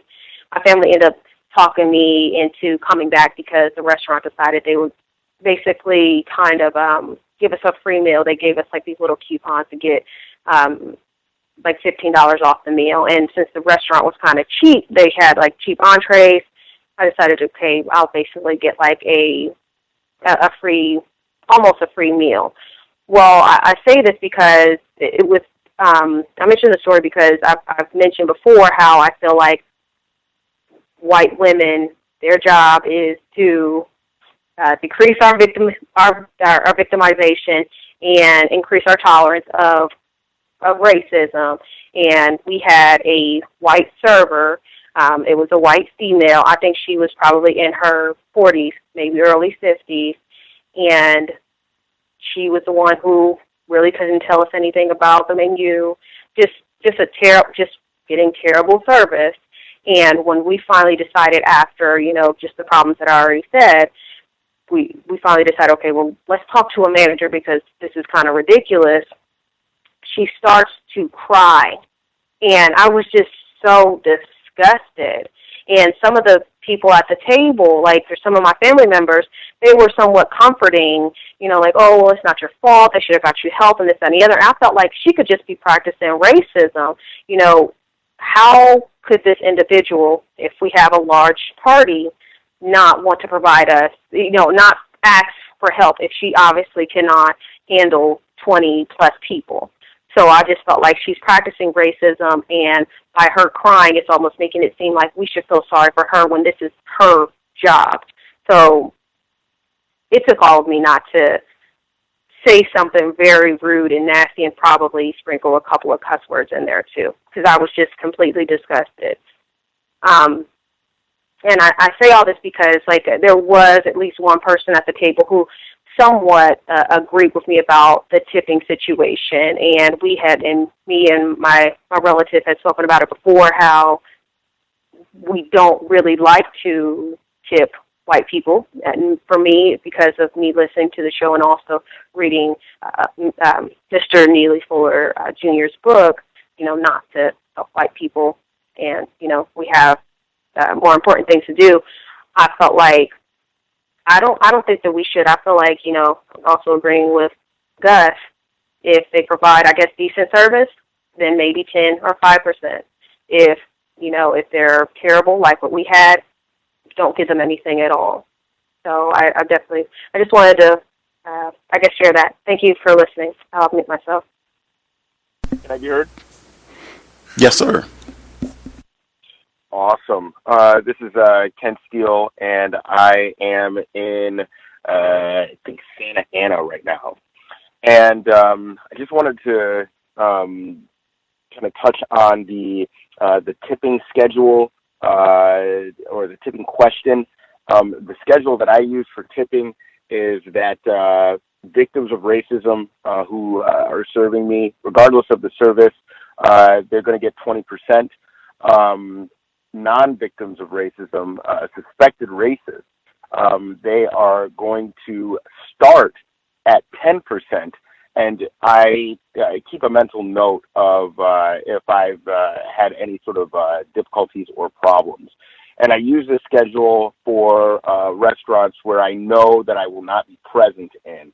If I know that I'm going to have a sustained presence in a restaurant, if I'm going to have to be there multiple times, or if it's just a usual spot, I usually tip around 15%, just off the top. If I'm spending over $10, or if I'm spending under $10, then I only tip $1.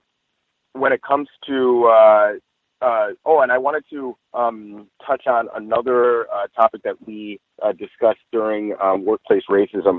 Just wanted to say, V. Stiviano was sued by Sterling because of her alleged illegal wiretapping of him. The suit was later dropped in December of that year. That was months after the wrongful gift suit was settled.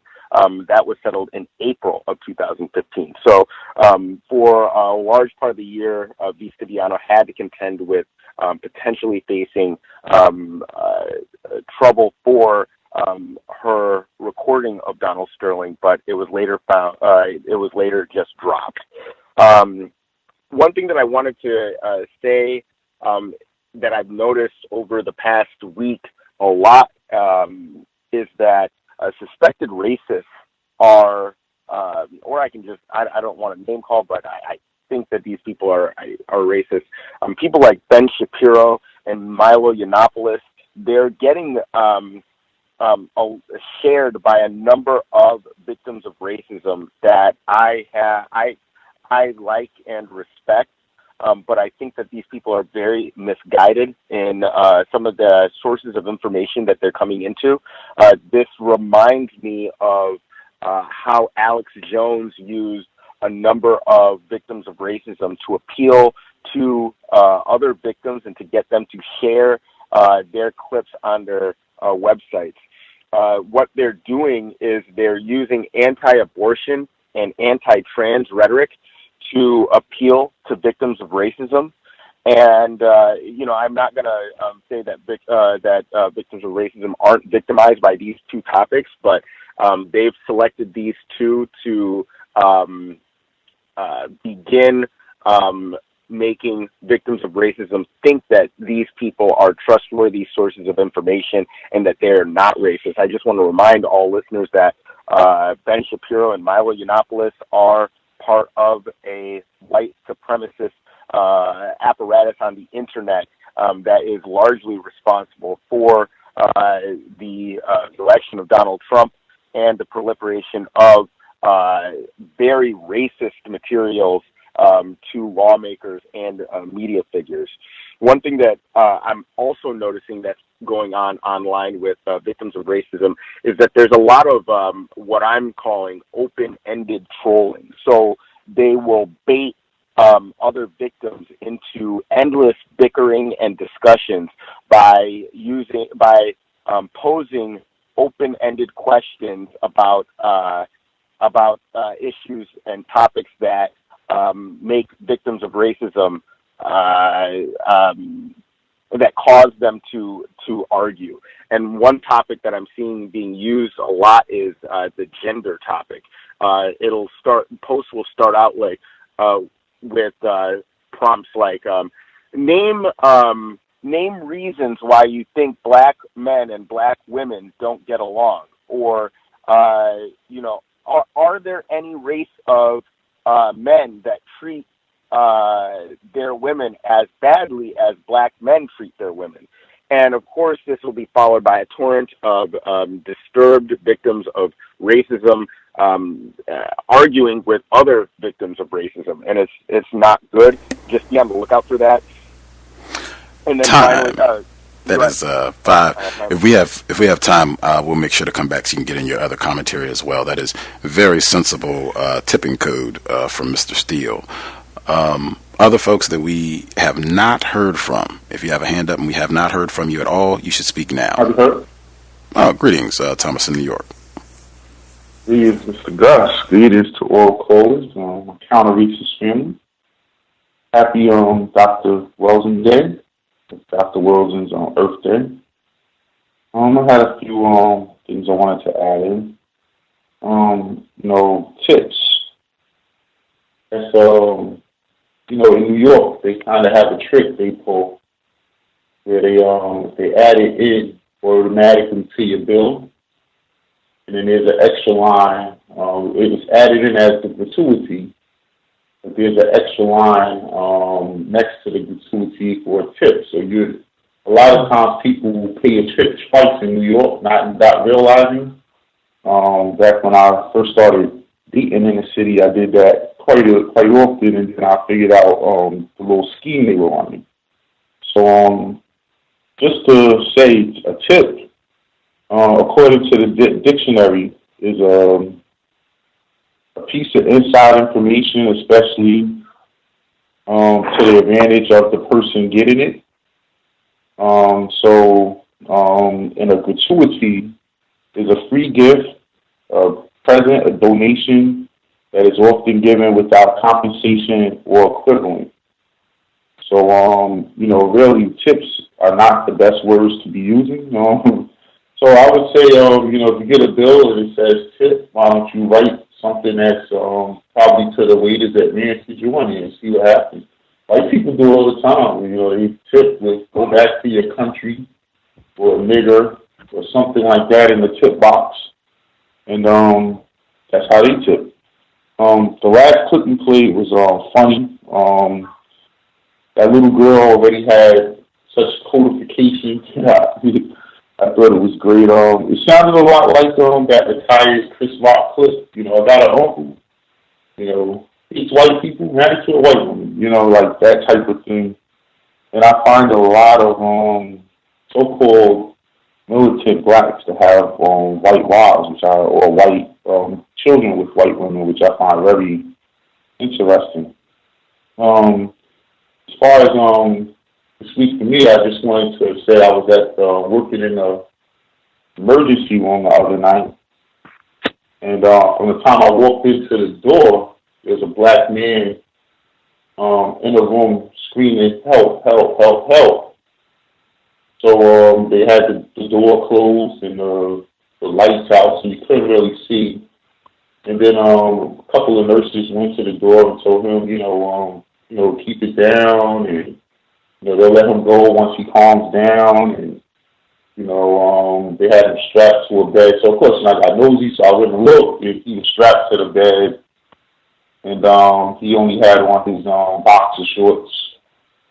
And he was saying, help, I want to go home to my kids. My kids are home by themselves. And they're like, we're not going to let you go unless you calm down. And obviously, this guy is seriously mentally ill. Just couldn't shut up long enough for them to, let him go. However, to punish him, the nurses turned the light on and opened the shade to the door. So as I'm cleaning the ER, I noticed a lot of the people, in particular the white people who are waiting for someone to get out the ER, are standing by this door. And that's when I realized the light and everything was on, and they could see the guy. Here this guy is, at this point, he's on his knees on the bed trying to bite off the shackles, and his boxer shorts are down by his ankles, so his penis is all exposed. And they're just sitting there laughing, and, they're going to tell other people to come and look. And it just, I went and said something to them, like, listen, why don't y'all close that curtain? It's not right. Oh, giving us a hard time tonight, so, we're going to leave it like that. And I just felt like that was cool. And then I went to go inside the ER, another room that you have to have access to, special access to, but I have to go in there to, make the beds. So it's the psych ER. And when I went in there to do my job, I asked the girl behind the desk, like, hey, you got one outside that's screaming. And they said, oh, we already told him that we don't want him in here. Send him home. So here's someone with mental illness that's not going to get help. Just, the way they do us in the healthcare system is extremely gruesome, to say the least. The last thing I wanted to say, and this is when I heard the guy yelling, it brought me back to the Geert Wilders story and how, they put you in the psych ward of the prison and everyone's just sitting and yelling and banging on the wall and uncontrollably. And I would be willing to bet that this man probably was in something like that because, he had all the characteristics. And I did watch episode 3 of the Geert Wilders story. And I must say, the criminal justice system in New York is just appalling. This is just looking at what his family went through already, having one of the brothers accused of being this big time rapist, which was the case I remember when I was a kid. That was all over the news. I'm like, man, I remember this. And so I found out that he was charged with nothing. And I'm moving on. Thank you. I'm sorry. No apology needed. Other folks that we have not heard from, if you had commentary, feel free. May I be heard? Yes, ma'am. Okay. Good evening to Gus, the host, and to all the callers and listeners. Just a couple of things. Just listening to the report of the guy that had went to jail for the attempted murder, and he talked about that 70% recidivism rate. And it's just, listening to him, it's like, yeah, that's about right. Even to say that, like in California, they'll give you $200 and a bus ticket, as opposed to in New York, you get $40, and I know in the book, The New Jim Crow, where Michelle Alexander talk about how hard it is for them to, really get back up on their feet once they get out of here. So, and so it's set up to get that 70% recidivism rate. They know exactly what they're doing. I just wanted to comment on that. But I really wanted to comment on the Melissa Harris. Oh, let me say this about the tipping. I think it was Ken who said something about he gives $1. I think if he spends less than $10, he gives $1, which is like good. I think the thing we have to remember though too, when it comes to tips, tips were really supposed to be given almost really like the service over and beyond what they do. And I know today people act as if it's just like, well, you're supposed to tip me. I only make $2 an hour, but it's like you knew that when you took that job. And so, I just want to say that, and I just think that maybe we just need to rethink when it comes to tips, giving tips, because tips are really supposed to be given because, I felt that you have given me great service over and beyond, which is, you should be giving great service, period. But it just should be, things that's over and beyond what they normally do. I just want to throw that out there, and hopefully maybe that can help. As far as Melissa Harris Perry, I agree with you. I never heard her talk like that. Like you say, the cussing. I think the thing when she first started and how, what was it? What did she say about? I guess it's Barack Obama's mother and father had been together. If I heard right, he wouldn't have been elected president. And then she goes on to say that he got everything from his mother. White mommies for everybody. Okay. So then, she goes on, she talks, and basically Thomas of New York said what I was going to say. To say, my dad is just intensely race conscious, and the struggle continues. And I'm sitting up here listening to this, and I'm like, he's intensely race conscious. And yet he has a white wife. And that stuff floors me all the time. And so Thomas was correct that you can, I tend to see it in black men that, who are just so down with the cause, who have white wives, or who have children by white women. and you can get these debates on Facebook too about, can you be pro-black and marry outside your race? So I just thought that was, excuse me. I just thought that was, that just really stood out for me. He was intensely race conscious, and I'm like, he has a white wife. Not that intensely race conscious. You can believe that if you want to. That's your father. You have the right to believe about your father anything you want to.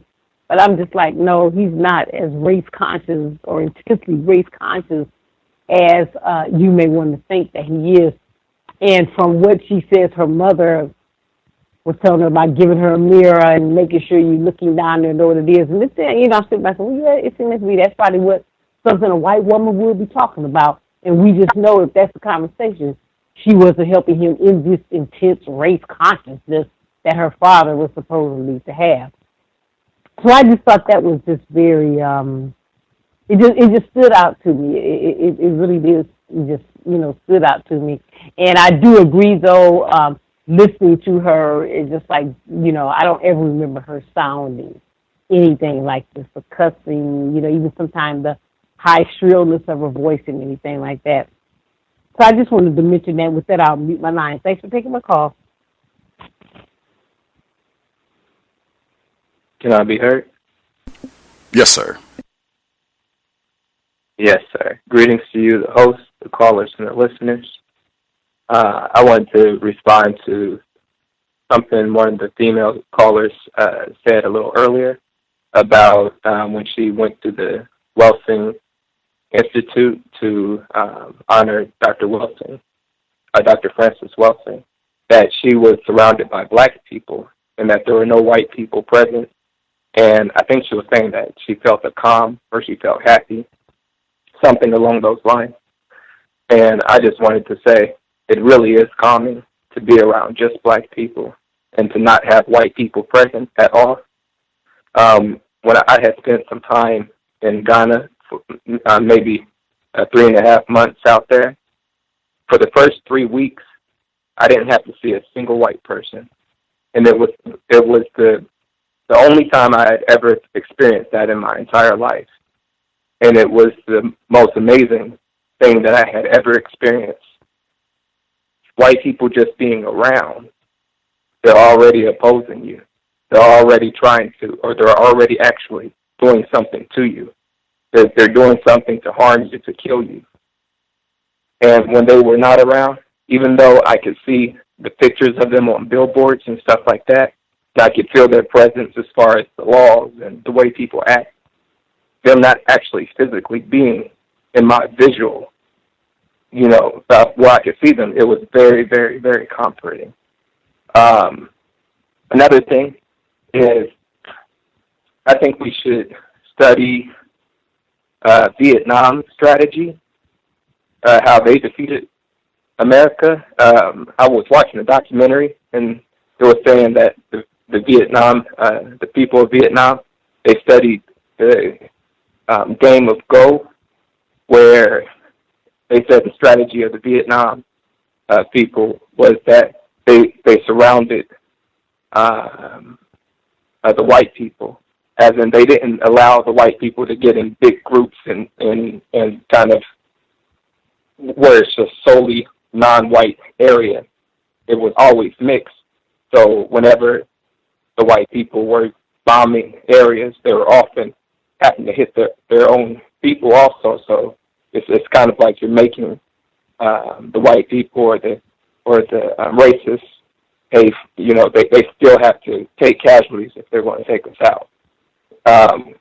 And the other thing was that I think we should stay away from white people as much as possible. I know it's not very possible to stay completely away from them, but if it's not necessary to be around them, you should probably just not be around them. I take that for myself. Oppose white people in every way possible, with your whole being, oppose them. They oppose you, they oppose your life. That means they're killing you. They're not just trying to, they're actually killing you, actively killing you. And so you have to oppose that, and you have to oppose them completely. And I think that we should use every tool to its fullest potential And I think that as long as white people are on the earth, that we'll have problems. And I just really want to solve this problem of racism, white supremacy, and white people. And I hope everybody's the best. Thank you. Right on. Other folks that we have not heard from, folks who have a hand up that we've not heard from, you should speak right now. Hello. Heard both of you. We'll get the female caller first. Okay, thank you so much for taking my call. I called first because I heard Mr. Rob, and I just want to let him know that, you know, we are here to help you and support you, and we thank you for your words. And if you need more than just kind words, you know, don't be afraid to ask, because we're here to help you. Also wanted to talk about Dr. Perry, and I think something we need to be careful of in general is getting too comfortable with each other. And I think maybe she had talked to a black, I don't know who was interviewing her. I would just assume it was another black person because she did start using profanity. And we need to be careful to not get that comfortable that we start disrespecting each other. And I know she didn't mean it as a disrespect when she was talking to her, but I don't know. I don't think that's the language we should use. Not just because you don't allow it on the show. I don't think it's helpful. It's not constructive. It doesn't lift us up. I know in my family, I don't come from that kind of family. There was a show like on TV called Girlfriends. When they started doing that, I just started watching. I was like, I don't know black people who just cuss around each other like that just because. So I think we need to be careful of that and respect one another. And I think that's all. If I remember something, I'll say it, but that's all I remember from right now. Just those two things. Thank you. Right on. Caller in Florida, you were going to speak as well? Yes, sir. Can I be heard? Yes, sir. All right. Thank you, sir. Greetings to Gus, the host, the listeners and callers. I wanted to go through some of the audio segments. The first was, I think, that they were talking about, I guess it was something called the Black Diamond. And the non-white female was saying how, I guess it was white people that was coming back to apologize to her. I guess like they were terrorizing her at some point. And I just noticed how that can be a pattern where they'll, white supremacist suspects will say that, you know, they apologize or that they're sorry to, I guess, to try to confuse us.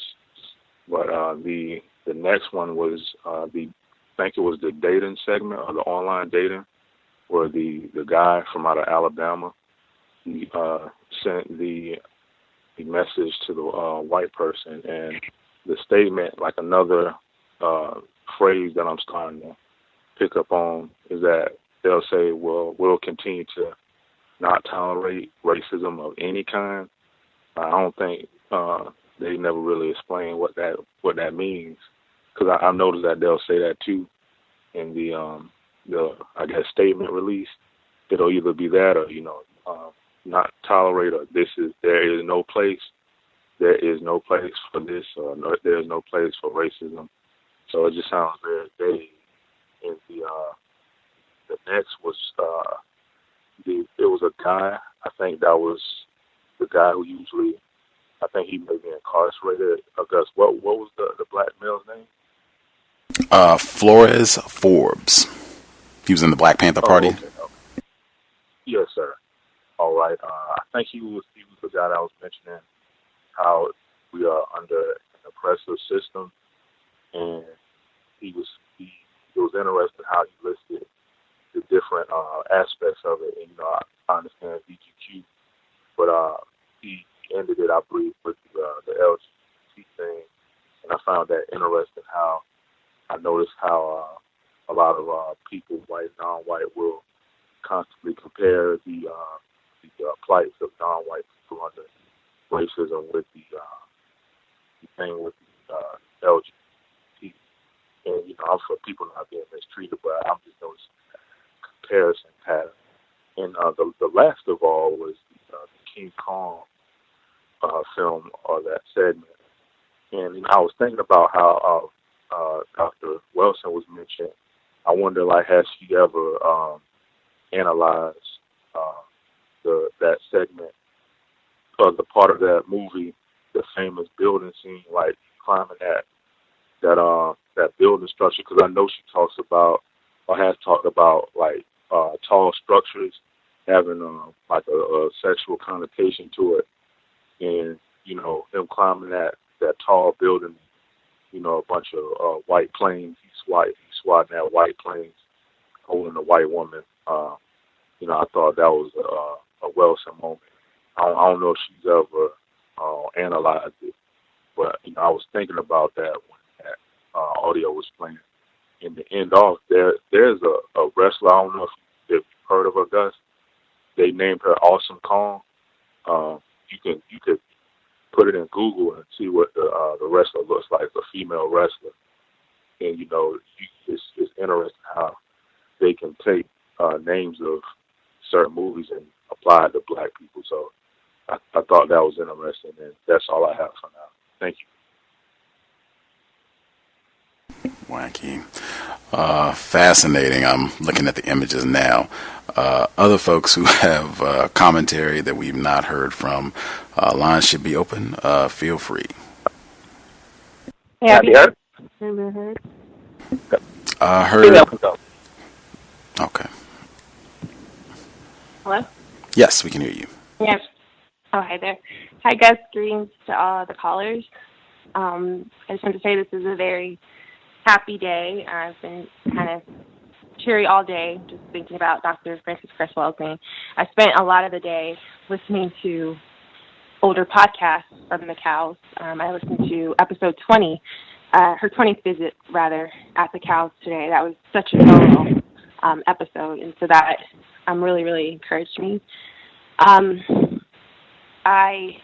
It's very encouraging. I'm in a tragic arrangement, and I'm actually in therapy as well. And I have a black therapist who is screaming for me to get out of this arrangement I'm in. She knows very intimate details of the stuff that I've endured. But it's also kind of therapeutic for her because I was able to kind of put her on to Dr. Frances Cress Welsing and a lot of the stuff that I've learned that she, you know, wasn't even aware of. And so it's kind of just kind of a chaotic time in my life. I spent a lot of my time today studying as well. I have a background in biology and, like Dr. Frances Cress Welsing, had ambitions towards going to medical school and kind of got veered off track, got married, and kind of put that on the back burner. And I come out of Hampton University, and a lot of the students in my class are matching to their residencies. And so, you know, they're putting their, you know, pictures all over Facebook about, you know, where they matched to, and it's kind of hard to watch because it's just like, you know, I feel like that should be me. Like I should be, you know, utilizing the gifts that God gave me, my brain, my energy, my focus, my drive, my knowledge towards bettering my community. And so I today was in Panera Bread with the MCAT book, and it's just really interesting whenever, you know, I am in public studying just kind of the gymnastics white people do to kind of get your attention or to get in your eye shot, so to speak. You know, just laughing really loud, standing a little too close.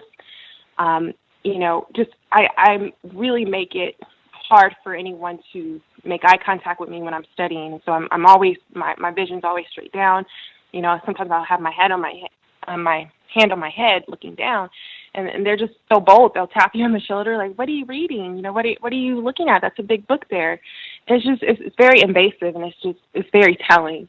And so I just really wanted to pose like a question to my mom. I should say this: when she used to ride the bus to work, she told me, you know, because she's always reading, and she'd be reading books on the bus, and she would make a purposeful effort to hide the cover of her book when she was on the bus, because white people will just do gymnastics in order to see what you're reading. And so I can spend my time, you know, in a library or just kind of really siphon myself off, but I do enjoy being in a place where it's lively because it helps me to stay awake. But what types of, I have earphones on, what types of mechanisms would you encourage in order to kind of make it known that I don't want to be bothered. Like, don't talk to me when it's clear that I'm trying to study. Folks can give their response to that question as they go. If you have techniques when you're out in public, when white people are trying to demand your attention and what are you reading, and these just random conversations. I have been a long time advocate, and I practice it myself. Planned ignoring, where I don't have headphones on, and I just choose not to respond to you, and that works. And I mean, it's a little.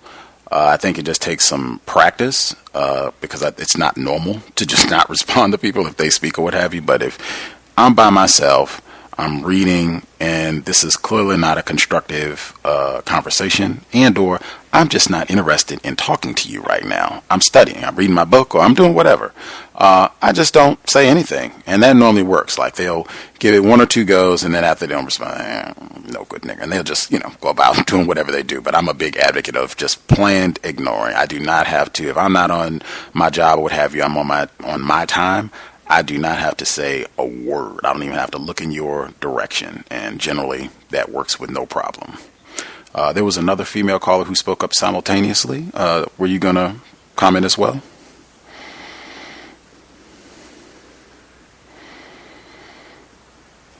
Are you still with us, or did I not hear that correctly? Hello? Oh, yes, ma'am. We can hear you. Hi, Princess. Hi, yes. I was just calling in. Your volume is a little low. If you can speak up, please. I'm sorry. I would have called in earlier, but I was battling the grill outside. I got that under control. But no, I was just calling in to comment on well, just in general, some of the stuff I was going through at work. So I have been doing some documentation, getting stuff together, and then researching some sites as far as seeking some legal advice on my situation, because as of now, I haven't received any communication from my home office or store location. I've been floating around to these different stores, and it's almost as if I'm like going as the hired help to various plantations that are in need of extra hands. That's what it kind of mirrors and feels like. Even when I report to duty and they log me in the system, it's the certain codes that they use, terminology is borrowed, or just certain things that terminologies that they use when entering you into the system is just real weird. Interesting though. But like I said, they tried to basically say that it was an accident that they had accepted me as permanent hire at this location, and that there was some type of miscommunication. And like I said, I had never been a floating manager or anything.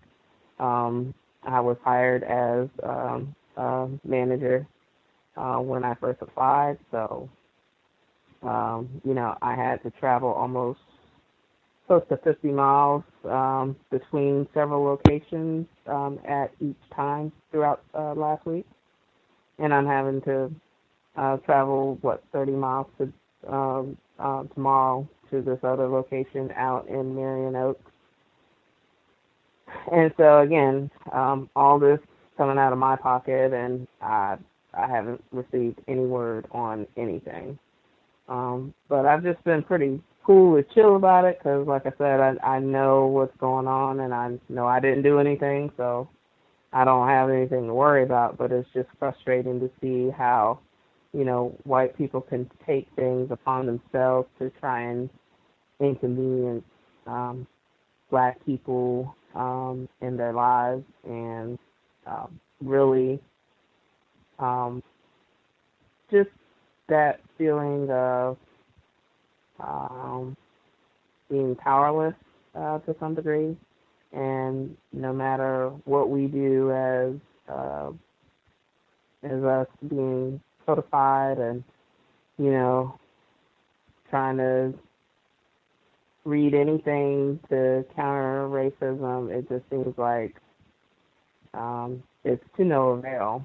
So I don't know. It's just really frustrating because I have mainly it's hard just being around most family members because they're just not receptive to reality. So trying to explain things to them as far as what's going on the job is kind of hard.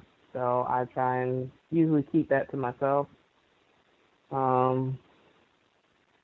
just to keep the peace. But it's just really frustrating because, like I said, I've been there 30 or 40 days, and already it's major controversy. But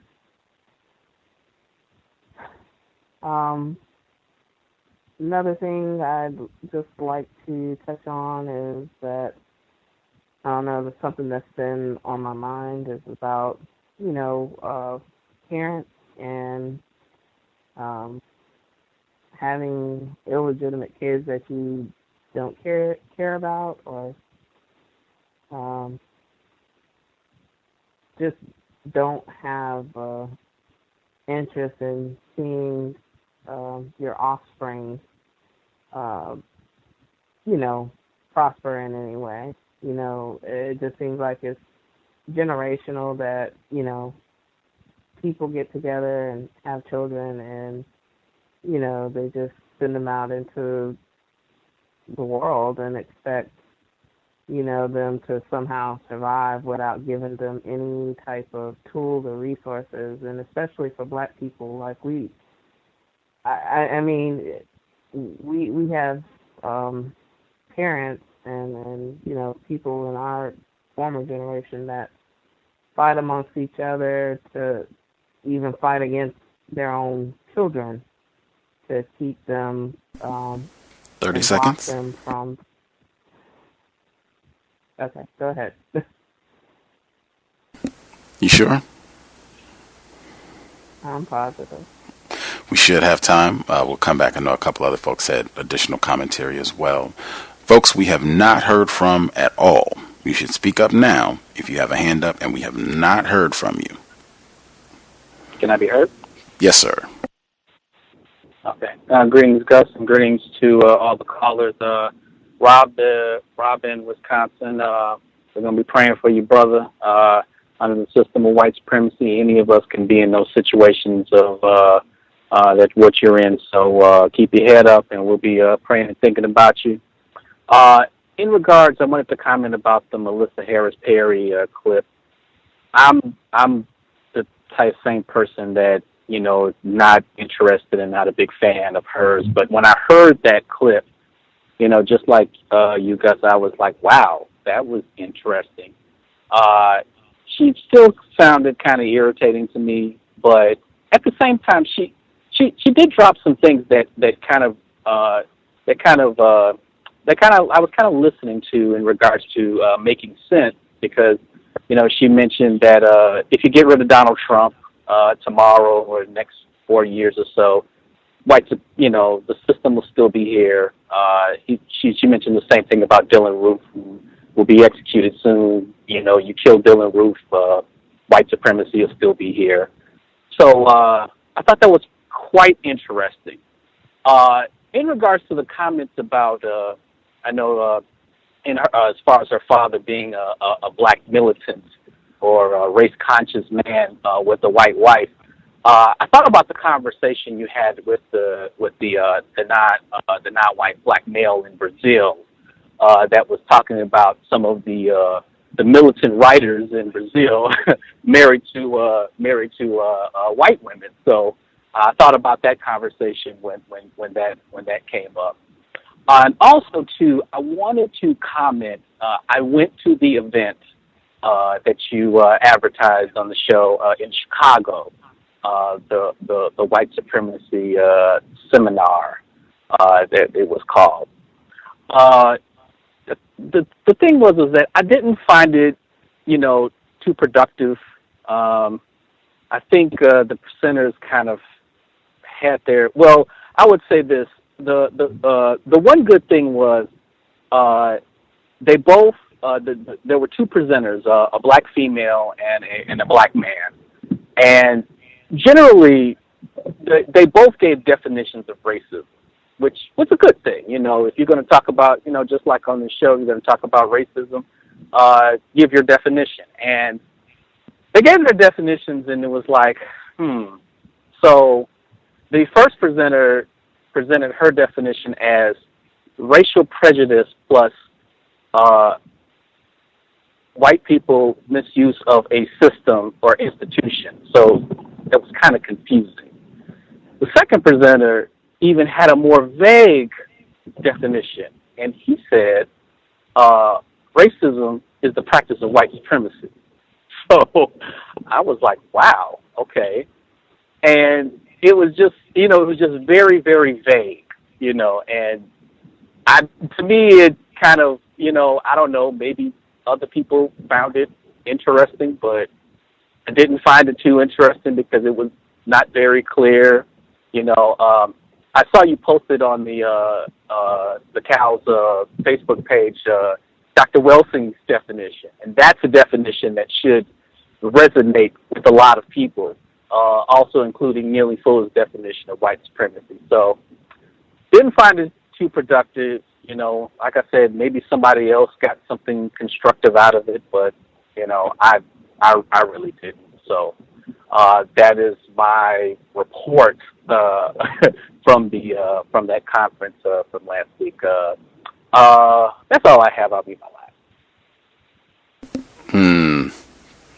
Nice. Glad you were able to attend. Wish it had been, I guess, a better investment of your time and energy, but at least, in my view, at least us talking about racism, white supremacy is heading in the correct direction, I hope. Anyone that we have missed completely, folks that we've missed entirely?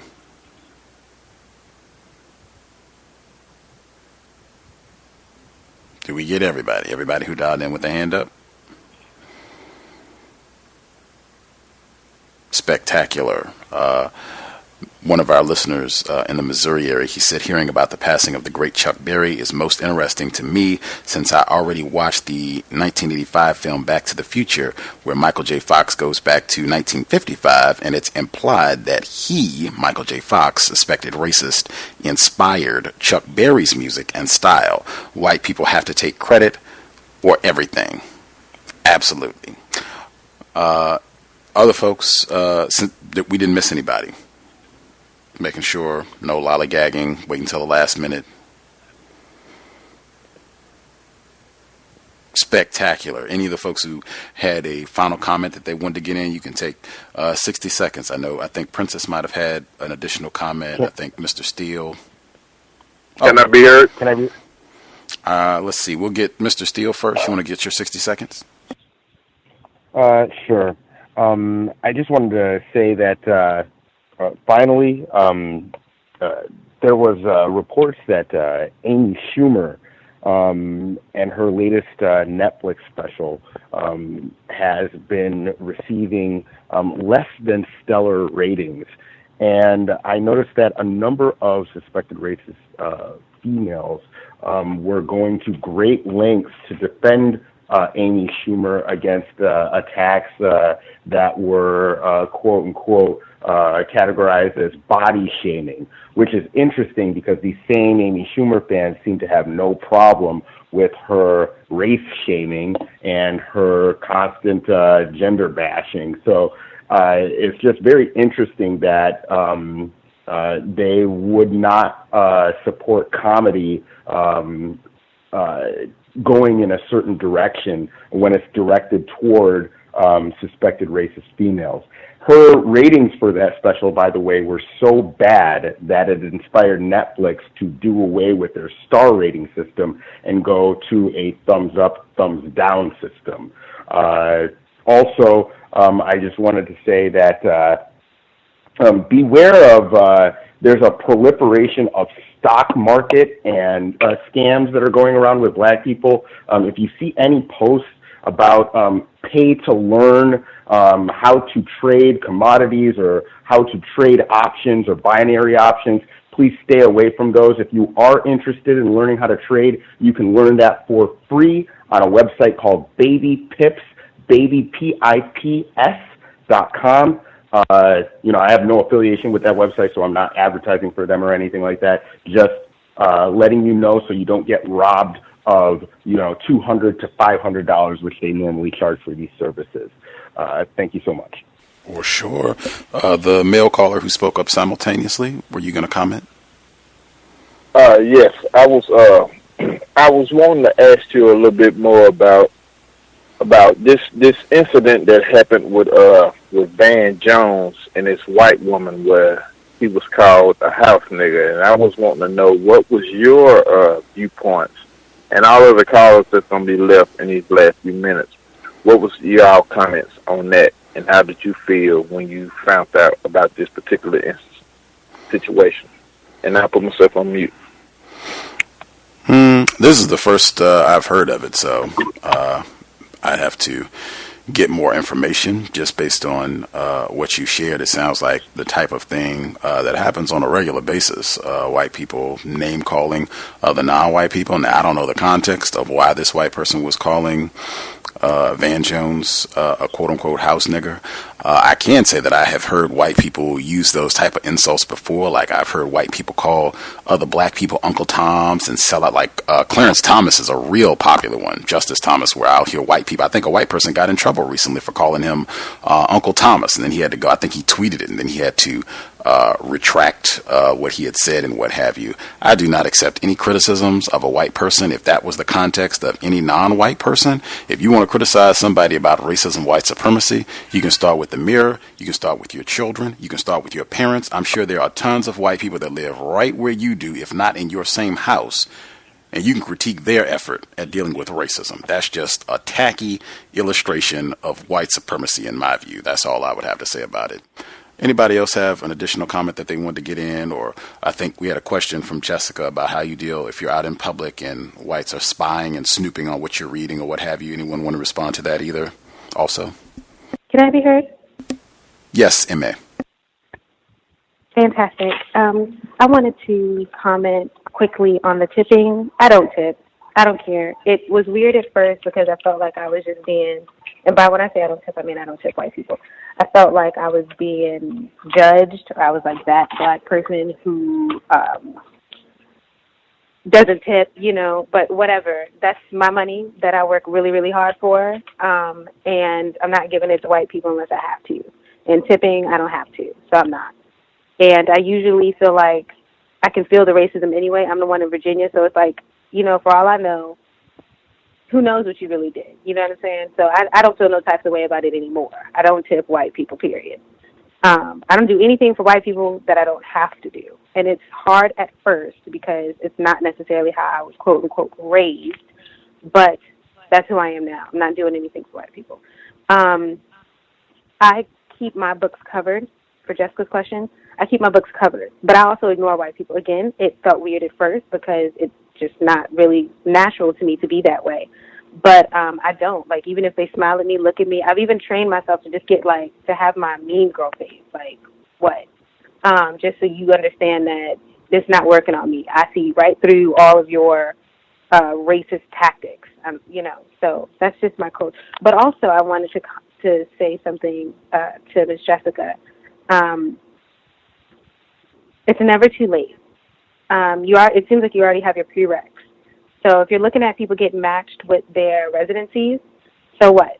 I'm someone, just, to be transparent, didn't have any. I have my BA, but it has nothing to do with science whatsoever. So I have to get all of my science and math requirements from the very beginning to then apply to then get in and do 4 years, then get matched with residency. Who knows how old I'll be when that's done, but it doesn't matter. So just in case, like, I could hear it in you. And I feel the same way, too. Like, I look at my friends and other people who look like they're doing. But the truth is, once they graduate, I mean, you start working, and if it took you a little longer, who cares? You'll be able to give that to your patients more than people who just went straight through. And that's the truth. Talk to anyone who's been in college the whole time. They don't have what you have. So you don't have to feel funny about that. And if it's something that you really, really want to do, go ahead and do it. And you can. And I just wanted to say that because I totally understand. Like, I totally get that. Thank you for listening. Appreciate that. Any other comments? Folks want to make sure they get it in the last few 5 minutes or so. Question about tipping, the question about being out in public and not being bothered by whites. Did anybody catch the Camp of the Saints book, Brouhaha? I think GOP Congressman Stephen King was boasting about this book. It's similar to the Turner Diaries, where, or even though it's fiction, it's similar to Lothrop Stoddard's Rising Tide of Color, where it's non-white people are a threat to white people, and if we don't watch out, the non-whites, they're going to ruin everything. And of course, black males will be raping white women. Any thoughts on that? Feel free.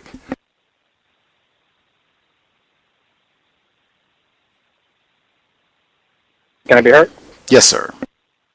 I know I've commented before about me reading in public and white people coming up to me. So one of the good things that I like to do is I like to flip the script, turn the table. So if it's a book, especially a book that might not be appeasing to white people, I show it to them and I tell them, sir, what are you reading? Oh, I'm reading Message to the Black Man by Elijah Muhammad. You know, the guy who says that white people are devils. So that'll kind of shoo them away. So that's just my 2 cents. Can I be heard? Yes, sir. Regarding, I guess, the prying eyes of suspected racists, I will again suggest if you are using any sort of digital screens to read or communicate, buy yourself a privacy screen protector. They're relatively cheap, and they basically eliminate the ability for suspected racists to see what is on your screen if they are looking at your device at an angle, which is where most of them are going to be positioned relative to your device. So if you really, really are interested in that, use that. Another technique that I use to eliminate unnecessary communication is, hey, have earphones on you at all times. I usually have one ear plugged by myself wherever I go for the most part, and it allows me to selectively engage racists that may want to prompt me for discussion. I can just quickly point to my earphone and say, hey, and shrug my shoulders. So that is a really non-confrontational way of dealing with this problem that so many of us encounter. Thank you. Got time for one other? Hello. Yes, ma'am. Hi, I wonder. I guess you talked about the comment about Steve King and the children not wanting the, I guess, non-white children. I mean, I don't want any white children. He don't want to mix with me. I don't want to mix with him. And to be honest, that's what they did. They eliminated or tried to exterminate Native Americans so that they could bring in their children and do things their way. When they brought in black people as slaves, they intermingle with them to make sure some of those children, I mean, they still call them black, but some of the children were white, and they brainwashed them into their way. No, they don't want people that they can't brainwash. And I mean, he was kind of saying the truth from white people, and I don't know, that's just what I thought. That's what they really want. He was bold enough to say it, and I noticed a lot of white people got mad, probably because some of the things we've talked about earlier, how they want to have sexual relations with us, and because I don't know what they think. but some of them want to do that, and those are the ones that seem the angriest. Oh, well, we should get together. No, we shouldn't. They're not good for us. Thank you. Right on. That will wrap us for this week's compensatory call-in. We, however, will be here in about 12 hours, a little more than 12 hours, for the Global Sunday Talk on Racism. Our international participants will be with us tomorrow. That is the earlier broadcast, so it'll be 3 p.m. Eastern, 2 p.m. Central, 12 noon Pacific. Will be good. We'll have folks in from the UK area, lots of different spots on the globe. We will review racism, white supremacy. Will be good to hear from some of our callers in the England area about the whole kerfuffle with Samuel L. Jackson and what he said about black British actors taking roles because of the system. That was already placed to blame. To hear their thoughts, because I've seen some of the articles that some black Brits have written in response to all that. Just as we said before, keeping conflict going, how the system is perpetuated. But that'll be tomorrow. Looking forward to hearing commentary. If you have other questions, you can't find something in the archives, you have guest suggestions, if you attended the ceremony for Dr. Welsing today and you want to just share your observations and comments, definitely share untiljustice@gmail.com. You can feel free to drop me an email. With that, thanks for everyone tuning in, all of the callers, listeners. I hope it was worthy of your time and energy. As I state consistently, sobriety would be best under conditions of white supremacy. That segment where they were talking about the history of white supremacy in Seattle, Washington, where they said one of the problems was that the non-white workers, they didn't drink alcohol so they could be more efficient. Exactly. That is a tradition we should continue. And I think our brain computer on Dr. Welsing's birthday, I think she for sure would encourage us to take care of our health, our brain computer, tobacco, alcohol, cannabis, any other narcotics that they come out with that is not going to help us neutralize racist man, racist woman, racist child. And in fact, being under the influence has consistently proven to make it easier for the Darren Wilsons and Daniel Holtzclaws of the world to terrorize, rape, and pillage black people. Sobriety would be best.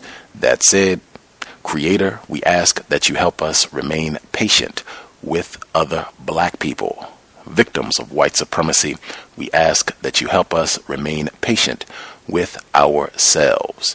Remind us to demonstrate the highest levels of black self-respect at all times, in all places, each and every time we are in contact with another black person.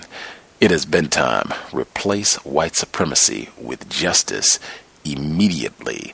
Cal signing out. Thanks all for tuning in. Nigga, you so brainwashed. I'm a victim, brother. Problem. You're a victim. I'm a victim of 400 years of conditioning. Shut up. The man has programmed my conditioning. Even my conditioning has been conditioned.